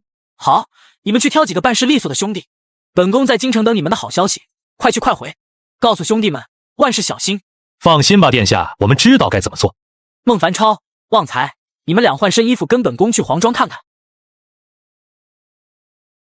殿下，这里是花家庄，青山绿水，民风质朴，地势上东高西低，北临大山，可御寒风，好地方。等小人老了，服侍不了殿下的时候，真想到这里养老。你也觉得这里适合养老？小人只是这么随口一说，小人可是要伺候殿下一辈子的。我倒是觉得这地方确实适合养老，等本宫老了那一天，也来这里养老。你是京城来的吗？好像是。我娘说，京城的人才能穿得起绸缎，你好像很有钱的吧？还行吧。那你一定认识很多人了。好像认识一些吧。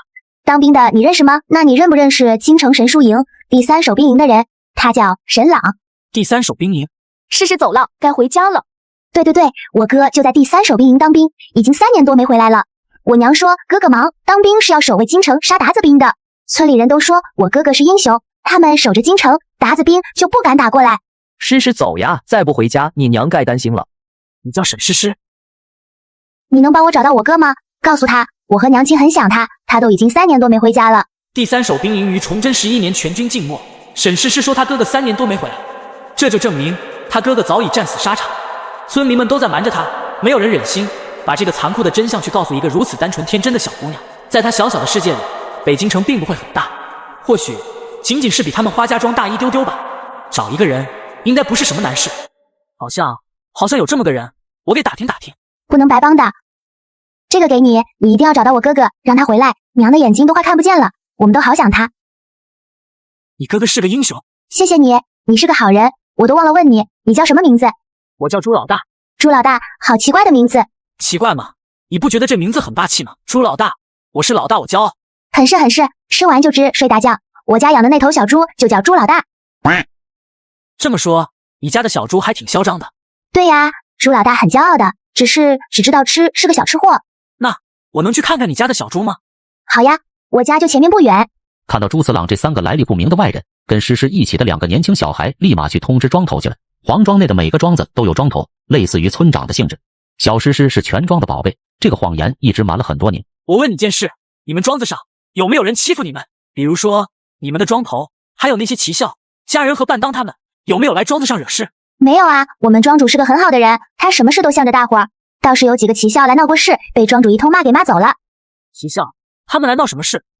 就是去年秋收，旗校来催得紧，说是什么今日让庄民们把庄稼收上来，他们好报账。我们庄主就急了，跟他们说百姓们已经很努力了，有本事你们自己来收庄稼，不要站着说话不腰疼，然后就把他们一路骂出了村子。朱次郎忍不住暗暗好笑，他对这个庄头还真是有那么一点点好奇。不是史书上记载黄庄混乱不堪，到处都是欺压剥削吗？据自己这一路的明察暗访，各处黄庄情况并非如此。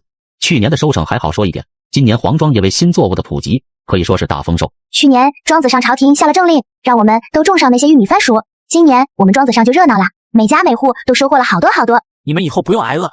是的哦，其实不用朝廷下什么政令，去年村子里种下的那些奇奇怪怪的粮食收获了好多，村民们今年全都种上了，就这个种子都还不够用，幸亏是我们庄主去上面给我们要的。你们庄主叫什么名字？就是庄主啊，我也不知道我们庄主叫什么名字，反正大伙都叫他庄主。这就是我家。娘，我回来了。怎么才回来？这几位是？夫人莫怕，我等只是路过此地，并无恶意。我等前来是有事相询。母亲，这是朱老大，你说好笑不好笑？他是京城来的，他能找到我哥哥。诗诗，锅里给你热着菜，你快去吃吧。这位小兄弟，这孩子哥哥的事，我明白，我会告诉他，他的哥哥被调去了辽东。谢谢你，如若不嫌弃，请坐。妇人的表现让朱次郎很吃惊，像是这种穷乡僻壤，居然能遇到如此落落大方、知书达理的妇人。我们天启6年便搬来此地，已有15个年头。我丈夫在此地以教书为业，诗诗5岁那年，我丈夫便走了。书香世家，尊夫定然是很有学问的。不知小兄弟远道而来，到外面这穷乡僻壤所谓何事？我们是朝廷委派，想来此地调查黄庄的人有没有在你们乡间横行不法。如有此事，还请夫人如实告知，我们必回奏朝廷，严惩不贷。往些年不好说，自去年听说宫里来了一个小太监，掌管黄庄内监。他上任之后便严整属下，听说还抓了几个为非作歹之徒，送去了顺天府法办了。后来我们这都很太平，我们庄子上的罗庄头向来秉公处事，村民们都甚是敬重的。谁人到神主世家了？我倒要看看是何方神圣。小兄弟，这位便是我们花家庄的庄主罗兴恩。罗庄主，罗庄主，劳烦您，咱们借一步说话。花家庄庄主罗兴恩被孟凡超拉出去借一步说话，罗兴恩立刻一领神会，悄悄地跟了出去。回来的时候，罗兴恩就像换了一个人。走走走，大伙儿都走，人家是黄庄派来巡查的，你们跟着看什么看？走走走。孟凡超脸色有些沉重，他趴在朱次郎耳边低声耳语了几句，然后朱次郎看向那妇人的眼神立刻恭敬了起来。想不到尊夫竟然是杨连杨大人的门生，天启年间的吏部主事沈牧之，倒是在下眼拙了。尊夫在朝堂的正义直言，我是佩服之至的。是朝廷愧对你们，大明多一些沈主事这样的正义之士就好了。先夫为阉党陷害，居于这山野之地教化百姓，也算是学有所用。先夫在这花家庄待得很好，为亡人谢过小兄弟了。朱老大，对不住了，给你留的梨子我给别人了。他也叫朱老大，他和你一样的名字，你说好笑不好笑？朱哥哥跟我说了，他会去京城找我哥哥，我把梨子给了他，你一定不会生气的，对不对？你乖乖的听话，回头我给你割山菜。诗诗，不许口无遮拦，快过来。沈夫人，您的眼睛。诗诗说哥哥一直没回来，娘的眼睛都快哭瞎了。朱次郎这时才发现，沈夫人看向女儿的目光中是如此的涣散。老毛病了，年轻时我这眼睛就落下了病根，这些年愈发严重了些。沈夫人，在下略懂些医术，不知夫人可容在下给你看看。没错，我们公子很厉害的。他的眼睛虽然有些浑浊，似乎是有点白内障，好在不太严重。严重的应该是他的远视，而且这应该是先天性的远视。夫人，我等还身有要事，就此告辞。改日我必会登门拜访。小兄弟走好。朱哥哥，你答应我，一定要找到我哥哥，他叫沈朗，你一定要让他回来看看我娘。我会的，我一定会找到你哥哥。罗庄主，他们是什么人？不知道，只是那个高个子是宫里的侍卫，他的腰牌是宫里的。至于这位少年，我也不知，想是某位世家公子或是什么皇亲吧。太子殿下，奴婢可想死您了！哭什么？你个狗东西！本宫不来找你，你是不是就不知道回京去看看本宫？眼下就要到秋收时节，奴婢本想着等秋收完了再回京，好给殿下一个惊喜。既然殿下来了，奴婢也就不再瞒您了。这么说来，是有什么好消息要带给本宫吗？岂止是好消息，是天大的好消息！太子殿下，咱们的黄庄丰收了，大丰收！好啊，那你告诉本宫收成如何？太子殿下，今年的庄稼大丰收，咱们黄庄的土地肥沃，雨水灌溉的又足。奴婢现在不敢说，等收下来之后，奴婢再一并报上去。好，你个狗东西还学会卖关子！既如此，本宫就不问了。秋收过后，本宫等你的好消息。殿下放心，奴婢绝不会让您失望的。好了，既然没什么别的事，本宫还得去一趟西山。太子殿下，您这就走吗？等天下太平，四海无战事了，本宫闲下来的时候，定然会来多看看你，也定会在这黄庄上多住些时日的。来福啊，朝廷把这庄交给你，你可不要让本宫失望。殿下放心，奴婢定会不辱使命。你们几个听着，若是本宫知道黄庄之内胆敢有欺压百姓者，杀无赦。殿下放心，有奴婢在，他们没人敢造次的。如有枉法者，直接送到锦衣卫去，就说是本宫的命令。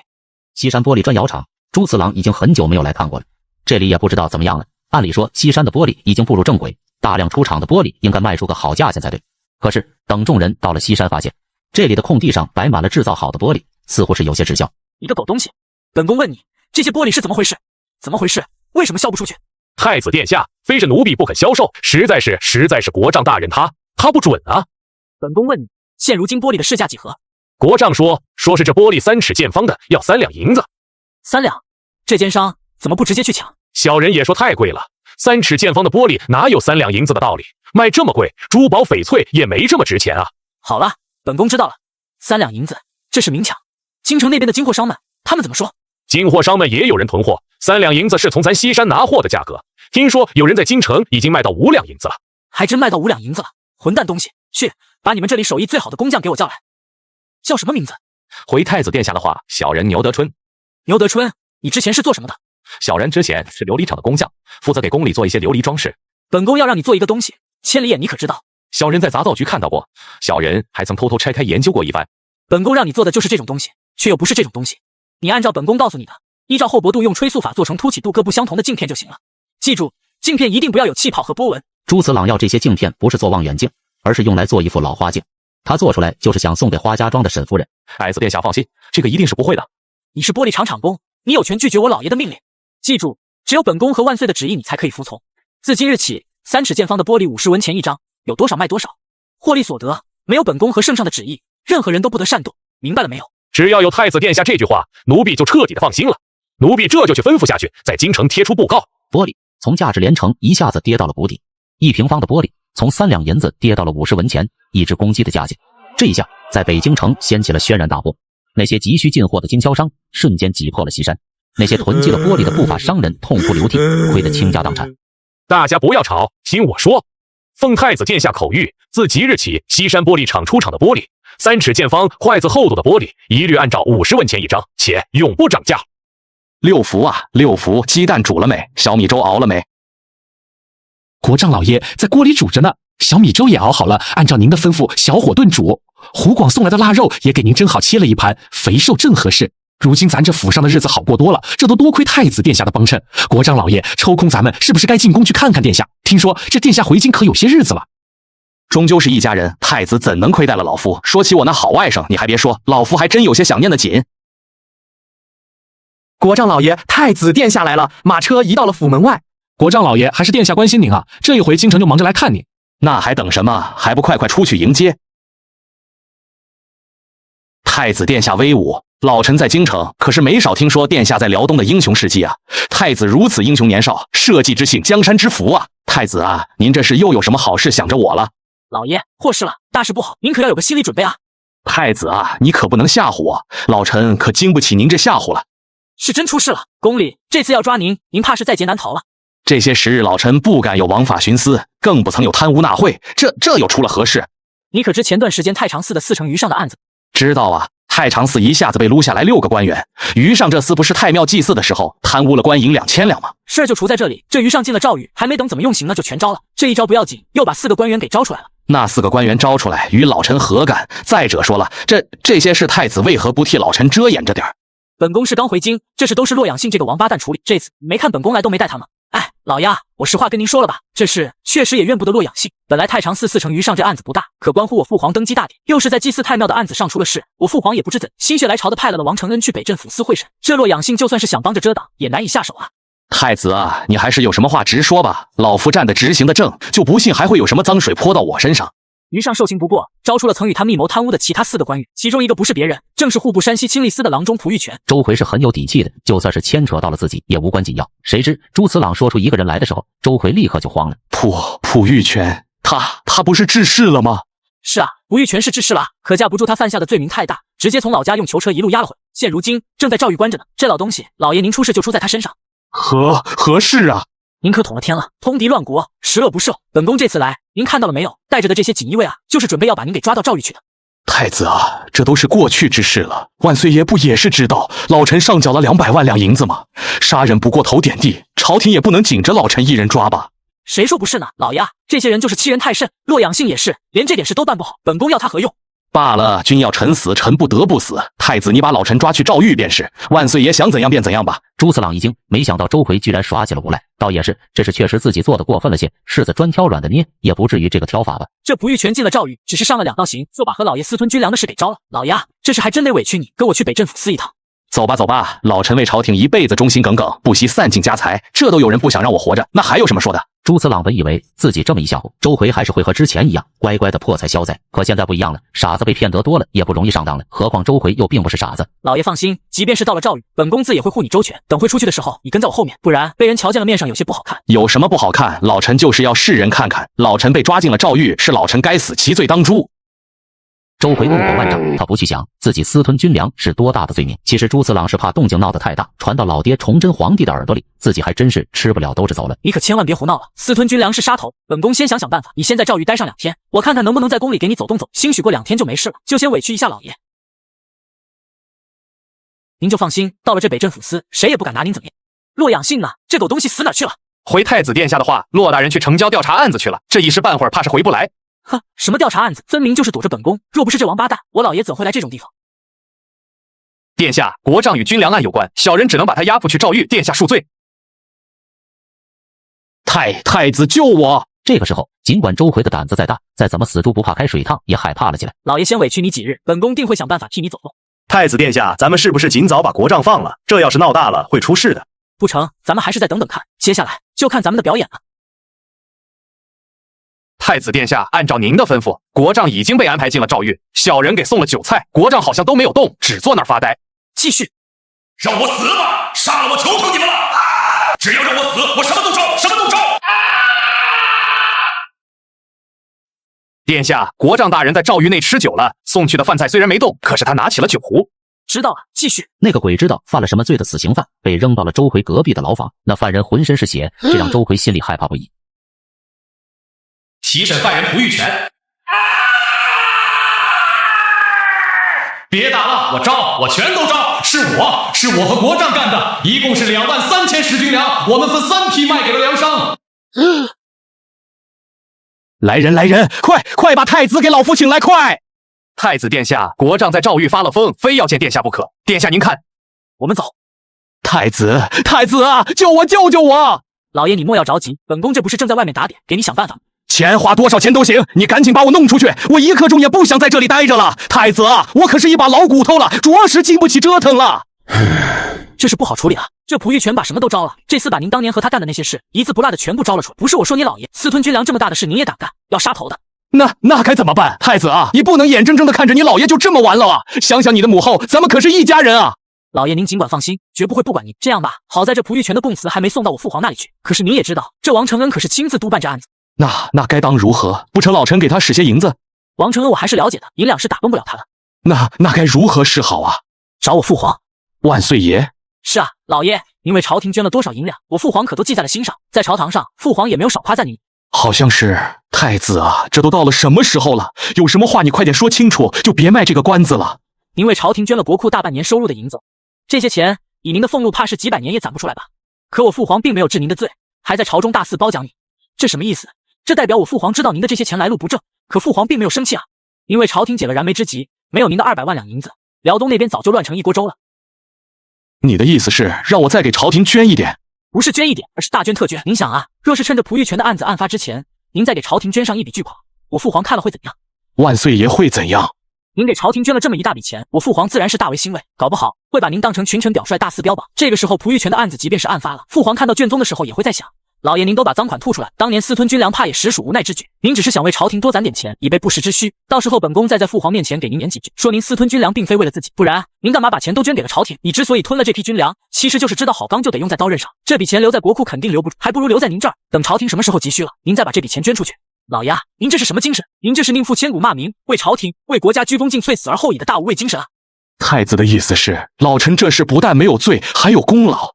岂止是有功，是有大功。当然，这功劳的大小取决于老爷您捐出来的银子多少而已。本宫可提醒您啊，捐的多了是有功，这捐的少了或是不捐，那可真是杀头的大罪了。老爷啊，这钱财乃是身外之物，您可不能犯糊涂。朱次郎非常了解自己的老爷，周回这次还真是个要钱不要命的主，不敲打的，难保这家伙最后不变卦。果然，要让自己大捐特捐的时候，周回犹豫了起来。就在这个时候，隔壁蒲玉泉杀猪一样的惨叫声传了过来。老爷您可想好了，留得青山在，不愁没柴烧。若是这事您处理不好，即便是我父皇开恩饶恕了您，这西山玻璃厂的股份，您怕是就没了。此话怎讲？您糊涂啊！若是蒲玉泉的案子闹得大了，我父皇即便是想赦免你，也会颇感为难。到时候找个由头把西山玻璃厂收归朝廷，还有您什么事呢？搞不好啊，到时候本宫也会受您的牵连。好，这钱我出了，30万两银子，明日我就上交给朝廷，就算是我为朝廷出一份力吧。国丈老爷，您可回来了，这家里少了您，小人还真是浑身不自在。国丈老爷，您这是怎么了？您这是六福啊，我的六福啊，钱没了，我的钱没了。国丈老爷莫要着急，钱没了便没了，没钱咱们可以再赚啊。老爷您的身子要紧，快进屋，我给您上茶。上茶还上什么茶？咱们是什么家境，还喝得起茶吗？这日子没法过了。皇儿，难道说当真是朕触怒了上天，这才降下灾祸于百姓吗？既如此，上天若要怪罪，只怪罪朕一人便是，与百姓何干？父皇，您遇到什么事了？眼下到了秋收季节了，旱灾没了，这涝灾又跟着来了。山东、两浙甚至于河北等地没完没了的下雨，这一直下雨，庄稼就遭了殃。此郎啊，朕问你在辽东查抄奸商范永斗，是不是有些事瞒着朕？来了，终于来了，就知道这是瞒不住，1000万两银子，这是父皇知道，非得扒了我的皮不可。没有啊，父皇您为什么这么问？行了，朕知道你留了不少好东西，朕也没有想问你要，朕只是有件事想拜托你。父皇有命，儿臣不敢不从。孙传庭那边告急了，这数月来，孙传庭部在陕西、山西、河南等地剿匪，成效显著，可这军费开支也弥甚。孙传庭上书说是缺30万两军饷，这事你来想办法吧。父皇说笑了，儿臣哪来的这许多钱？不过这30万两军饷的事，明日便能解决。明日谁会送30万两银子过来？朱次郎脑海里飞速运转，正要组织语言怎么跟老爹解释，崇祯却立刻狐疑了起来。华儿，你不会又打你老爷的主意了吧？是我老爷说明日送30万两银子给朝廷捐银助饷的。胡闹！说你老爷又有什么把柄握你手里了？朕听说这西山玻璃厂刚有些盈利，你老爷好不容易赚了点钱，你再把他给骗过来，以后这玻璃厂朕交给谁打理？父皇，这事还真怨不得儿臣。我老爷把个西山玻璃厂弄得乌烟瘴气，差点连工匠们的工钱都发不出来了。到底怎么回事？我老爷是他恶意囤积玻璃，哄抬价格。父皇您是不知道，3尺见方的玻璃他敢卖3两银子，京城零售价更是到了5两之巨。大量的玻璃滞销，西山玻璃厂差点垮掉。3两银子，着实过分了些。岂止是过分，父皇，西山万不能再交给我老爷处。儿臣斗胆已经告知了厂工，即日起所有的玻璃一概按照50文，且永不涨价。永不涨价，那可有利润？依旧有大半的毛利，且西山囤货已被一抢，订单亦是到了半年之后。哼，即便如此，你也不能逼迫你老爷捐出30万两。朕问你，你干什么了？儿臣把老爷关进了诏狱1日。什么？你这个逆子！你老爷何罪之有？私吞军粮，其心可诛。当下朱次郎也丝毫不隐瞒，一五一十的都告诉了崇祯。崇祯脸色铁青，现在他对周奎不再是感到愧疚，而是愤怒了。父皇，此事已经过去了，且我老爷这些年贪来的银子基本悉数上缴。若是父皇依旧想治罪，恐也与咱们皇家脸面无光。父皇，此事您全当不知，交给儿臣来处置。这官场竟然如此的不堪吗？军粮他们都敢私吞，这是查出来的，那些没查出来的呢？这些官员到底贪了多少？父皇，凡事不能以偏概全，有时候或许也是人在官场身不由己。我老爷是有功于朝廷的。国丈一案朕可以不追究，仆御权即行。太子殿下，马车已经准备好了，还有您要的东西也都准备好了。旺财啊，到了花家庄要记住，切记不可泄露本宫的身份。旁人若是问起，就说我是京城的某个武将世家，别的无需多言。陛下跟那沈家无亲无故，为何会如此看重？莫非是殿下看上了那小姑娘？奴婢明白，只是殿下带了这么多东西过去，是否有些……本宫的事，什么时候要你来多嘴？是奴婢不敢。诗诗走了，别看了，那个朱老大今天肯定不会来了。来了，他来了。诗诗，我来看你来了。朱老大，我哥哥呢？你说过带我哥哥回来的。咱们先回家，回家我再告诉你。我现在就要知道我哥哥为什么没回来。朱次郎一惊，这才发现他捧着胸口很不舒服的样子，他有先心病。朱次郎心头一寒，已经明白了个大概，难怪村民们都想瞒着他，原来如此，就是怕他受不了这个打击。好吧，既然你这么着急，本来我还想卖个关子，实话告诉你，你哥哥高升了。高升是什么意思？高升就是你哥哥当官了，他现在不在京城了，被调去了辽东，当了大将军。不对，即便是你说的高升了，我哥哥也该回来看看我们的，你骗人。我没有骗你啊，哈，这就是你哥哥托人给你带回来的礼物，当然里面也有我送你的礼物。这当兵和做官可不一样，辽东有战事，你哥哥怎来得及回来？接到调令的那一刻，就得火速奔赴边关，一刻都耽误不得。真的？真的，骗你我是猪。好吧，我权且相信你一次，你跟我回家，我要告诉我娘。走，先回家，回家告诉你母亲再说。朱公子，沈朗将军的家在何处？马车上的这些货物，小人还得尽快送到府上去。我哥哥真的做了将军。朱公子，恕我直言，你想做什么，或者说你想要什么？沈夫人，我没有别的意思，只是敬重尊夫的为人。诗诗姑娘的事，我略有耳闻，我也只是想完成她的一个心愿而已。好，我相信你，相信公子没有什么恶意，只是我家诗诗是这个样子，着实配不上公子抬爱。说实话，她只会连累了公子。在下冒昧的问一句，诗诗姑娘的病症是先天而成还是后天原因？她小的时候一切正常，自从父亲去世，她就这个样子了。自从她哥哥走了之后，近些年更是频繁发作。夫人，诗诗姑娘的病未必无药可医。公子说笑了吧？这孩子得的是害心病，您怎能医治？或许在花家庄这样的地，诗诗姑娘的病症确实无法医治，但是在京城呢？京城可是名医辈出，在下相信有人能够妙手回春。京城，先夫在世之时便说过，此生不想再回京城。没错，尊夫在世之时，正是阉党横行之。如今天下虽依旧是不太平，但朝廷也一直在肃正朝纲。我相信将来这大明一定会是一个清平世界。这些大道理我们不懂，公子高义，我替先夫谢过。只是诗诗这孩子从小单纯的紧，公子又是非富即贵之身，我等平家女子怎可高攀？夫人，现在说这些都为时尚早，我现在只是想尽快把诗诗姑娘的病给治好。她还年幼，若是再年长一些，恐就迟了。沈夫人还是在犹豫，直到朱次郎递给她一个东西。这是什么？送给夫人的，夫人何不带上一看？诗诗，娘，您能看清楚了吗？女儿，娘看清了，娘看得清清楚楚。朱老大，谢谢你治好了我娘的眼睛。不用谢，这对于本宫来说只是举手之劳罢了。本宫，娘，什么是本宫？笑容在朱次郎的脸上凝结，他看到了沈夫人眼中的惊恐。沈夫人是个大家闺秀，京城里也曾是个大户人，这样书香门第的女人，自然也是见多识广的。朱次郎不小心脱口而出的一句话，他便已猜到了对方的身份。诗诗，还不快跪下！草民沈清氏拜见太子殿下，殿下千岁。沈夫人，快请起。既然你已知本宫的身份，本宫也就不瞒你了，是我们朝廷对不起沈主事。沈夫人若是相信本宫，我一定会把诗诗的病给治好。为王人谢过，太子殿下。你就是东宫太子？诗诗休得无礼。沈夫人无需惊慌，本宫出来本就是微服私访，你们不必把我当成太子，如此的拘谨倒让我觉得无趣。那你不是太子，那你是什么？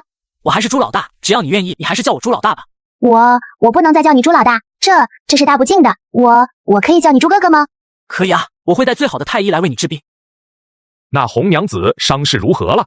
回闯王的话，昨日红娘子的伤势有所好转。军中的郎中说，红娘子已经过了危险期，烧也退下来了，假以时日，应该能够养好伤势。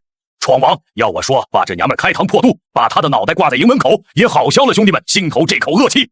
就是这个红娘子害了弟兄们，损失了多少人？没想到她竟然做了朝廷鹰犬。这娘们倒是长得俊俏，不如送给兄弟们，把她弄到军营里，活活玩死算了。放屁！那你说怎样？抓了这娘们，难不成咱们还请她吃酒，谢谢她守得罗山县守得好？红娘子不能动，不但不能动，咱们还要好好照顾，直到让她的伤势痊愈。到时候把她押到罗山县，逼迫她的部下打开城门。闯王，若是那红娘子手下就是不开城门，咱们该当如何？那老子就在城外当着她手下的面活剐了她。闯王，你想过没有？咱们再回罗山县，万一孙传庭追上来怎么办？孙传庭他的粮饷早已告罄，那里还有余力来围堵咱们？据我打听到的消息，此时的孙传庭正问那紫禁城的明皇帝要粮要饷呢。这臭娘们让咱们吃了好大的苦头，传令下去，一定要给我好生看管。李将军，这是否有些多余了？那娘们在咱军营中已经身受重伤，哪里还能走得脱？知道什么？万一那娘们手下冒死来救怎么办？传我命令，一定要严加看管。李公子，我们没有保护好红娘子，都是我们的错。林姑娘不必自责，你们已经做得很好了。若不是你们拼死抵抗，眼下的罗山县早已沦于闯贼之手。你们想想，这城中的百姓面临的将是什么？闲话少叙，咱们还是说点正事吧。红娘子怎样了？自从我们家红娘子被抓，我们从未放弃过营救，只是我们每次的营救任务都失败了。你有什么好的办法吗？救人一事暂且不急，我问问你们，李自成来攻打县城的时候，他是如何部署兵力的？当下，林素素将那日的战况一一说了出来，李自成如何使诈诈降，如何在大雾天发动的进攻，以及罗山县的惨烈。一说到大雾天的时候，李岩和展云鹏的眼睛亮了，二人互相对望一眼，均自露出了欣喜的表情。林素素也看出来了，她甚至于有些激动起来。李公子，你们有办法吗？有一个办法可以一试，我们这边开始准备。若是不出意外的话，咱们有希望救出红娘子。李岩激动万分，这原本是一个死局的营救计划，他们终于有了一丝的希望，也终于守得云开见月明。能不能救出红娘子，就看这一次的营救计划了。什么？你们打算怎么救？大雾天，既然李自成选择大雾天进攻你们，咱们为什么不选择大雾天去进攻他呢？我们可以混进去，把红娘子救出来。可是这能行吗？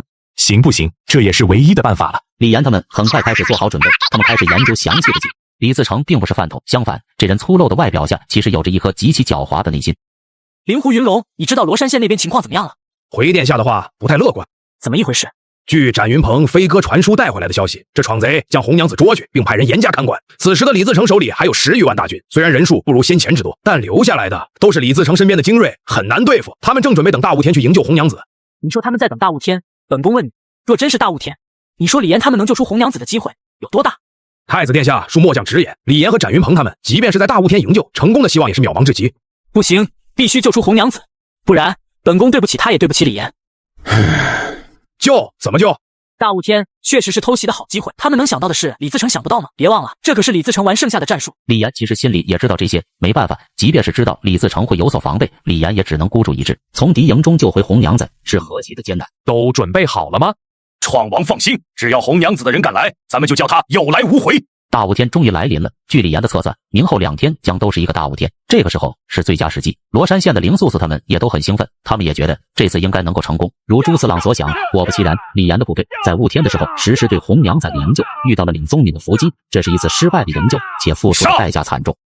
众人回到罗山县城的时候，人人都是沉默不语。这一次的失败，意味着以后再想营救红娘子是绝无可能的一件事了。这次任务终究还是失败，红娘子无论如何是救不回来了。现在就怕李自成日后会押着红娘子亲自到城下叫嚣。若是不开城门，他有100种办法折磨红娘子。到时候我怎么办？我该如何抉择？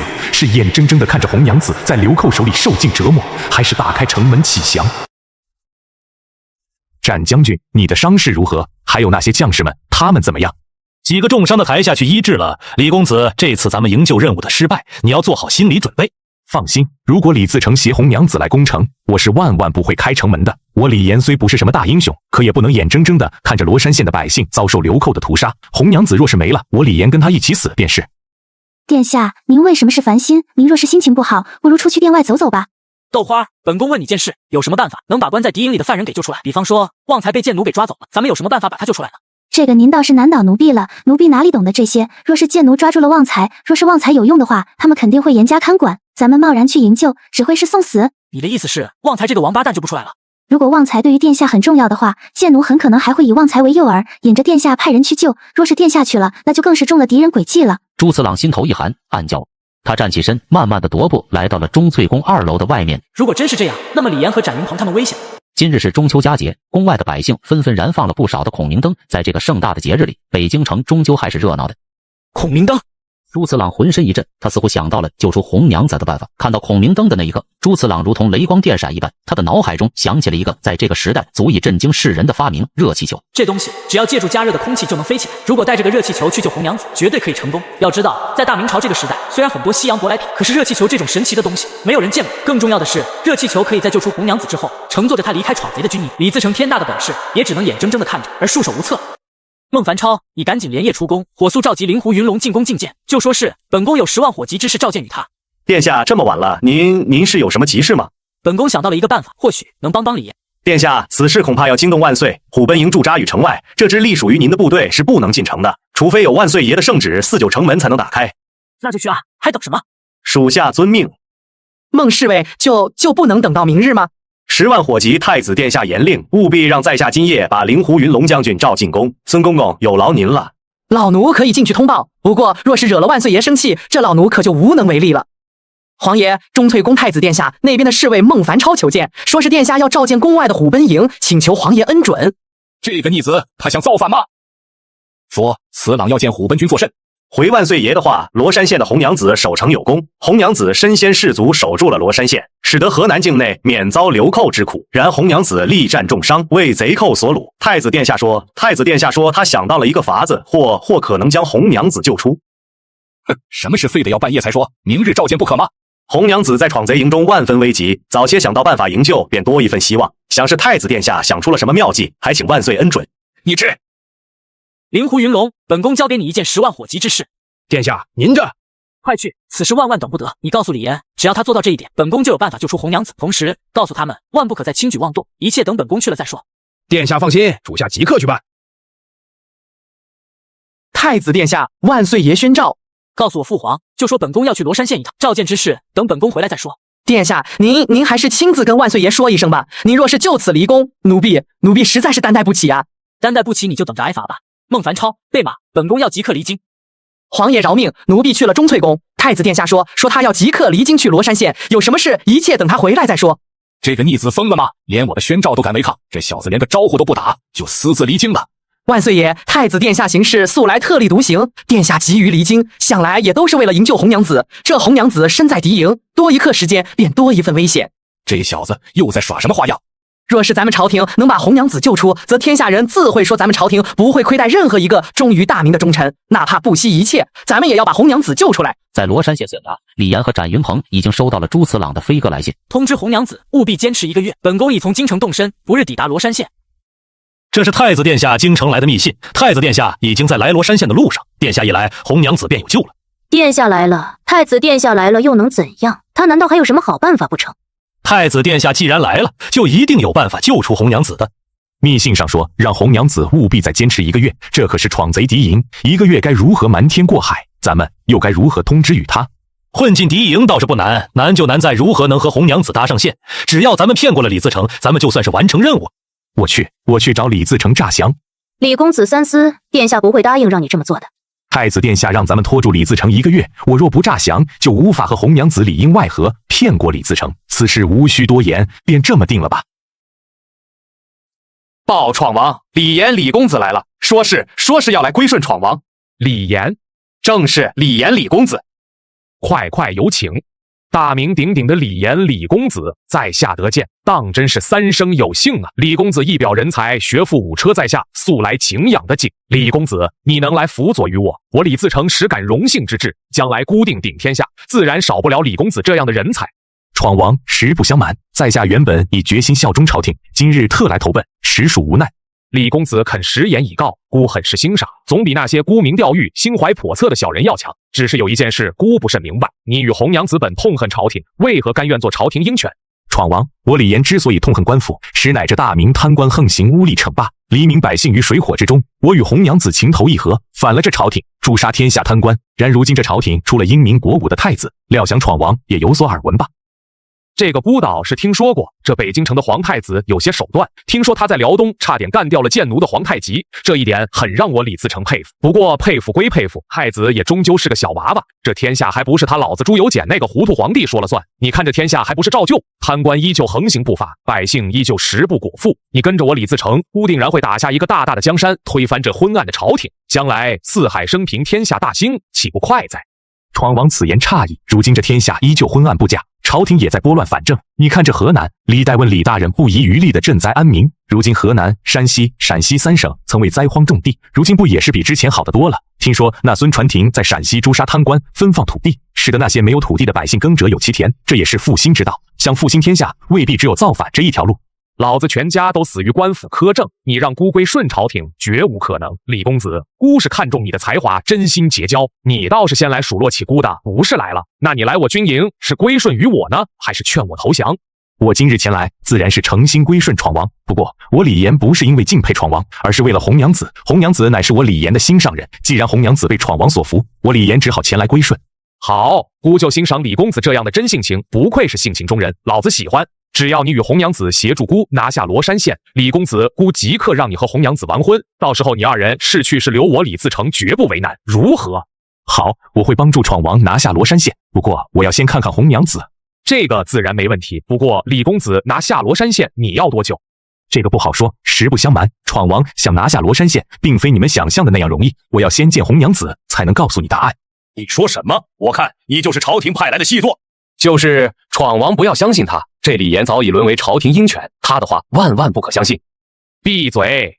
李公子弃暗投明，愿意跟我李自成打天下，他就是我李自成的兄弟。谁若是再敢挑拨离间，休怪孤无情。多谢闯王信任，在下定当竭尽全力辅佐闯王，酒不忙喝，饭不忙吃，还请闯王恕罪。在下这就想去看看红娘子。你倒是个情种，既如此，李公子便随孤来。李公子，郎中已经给红娘子诊过脉，红娘子不日便会痊愈，你无需担心。只是你答应孤的事，希望你言而有信，否则休怪孤翻脸无情了。听到李公子3个字，床上的红娘子睁开了眼睛，四目相视，朝思暮想的心上人就在眼前。红娘子看着李严，似有千言万语。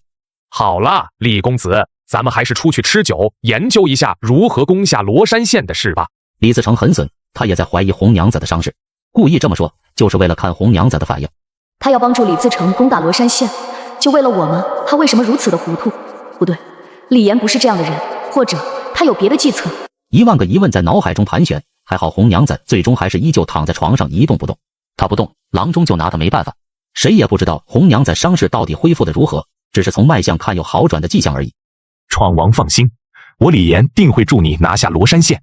好，既如此，咱们便回去把酒言欢。孤今日得李公子一员儒将，可胜100万雄兵。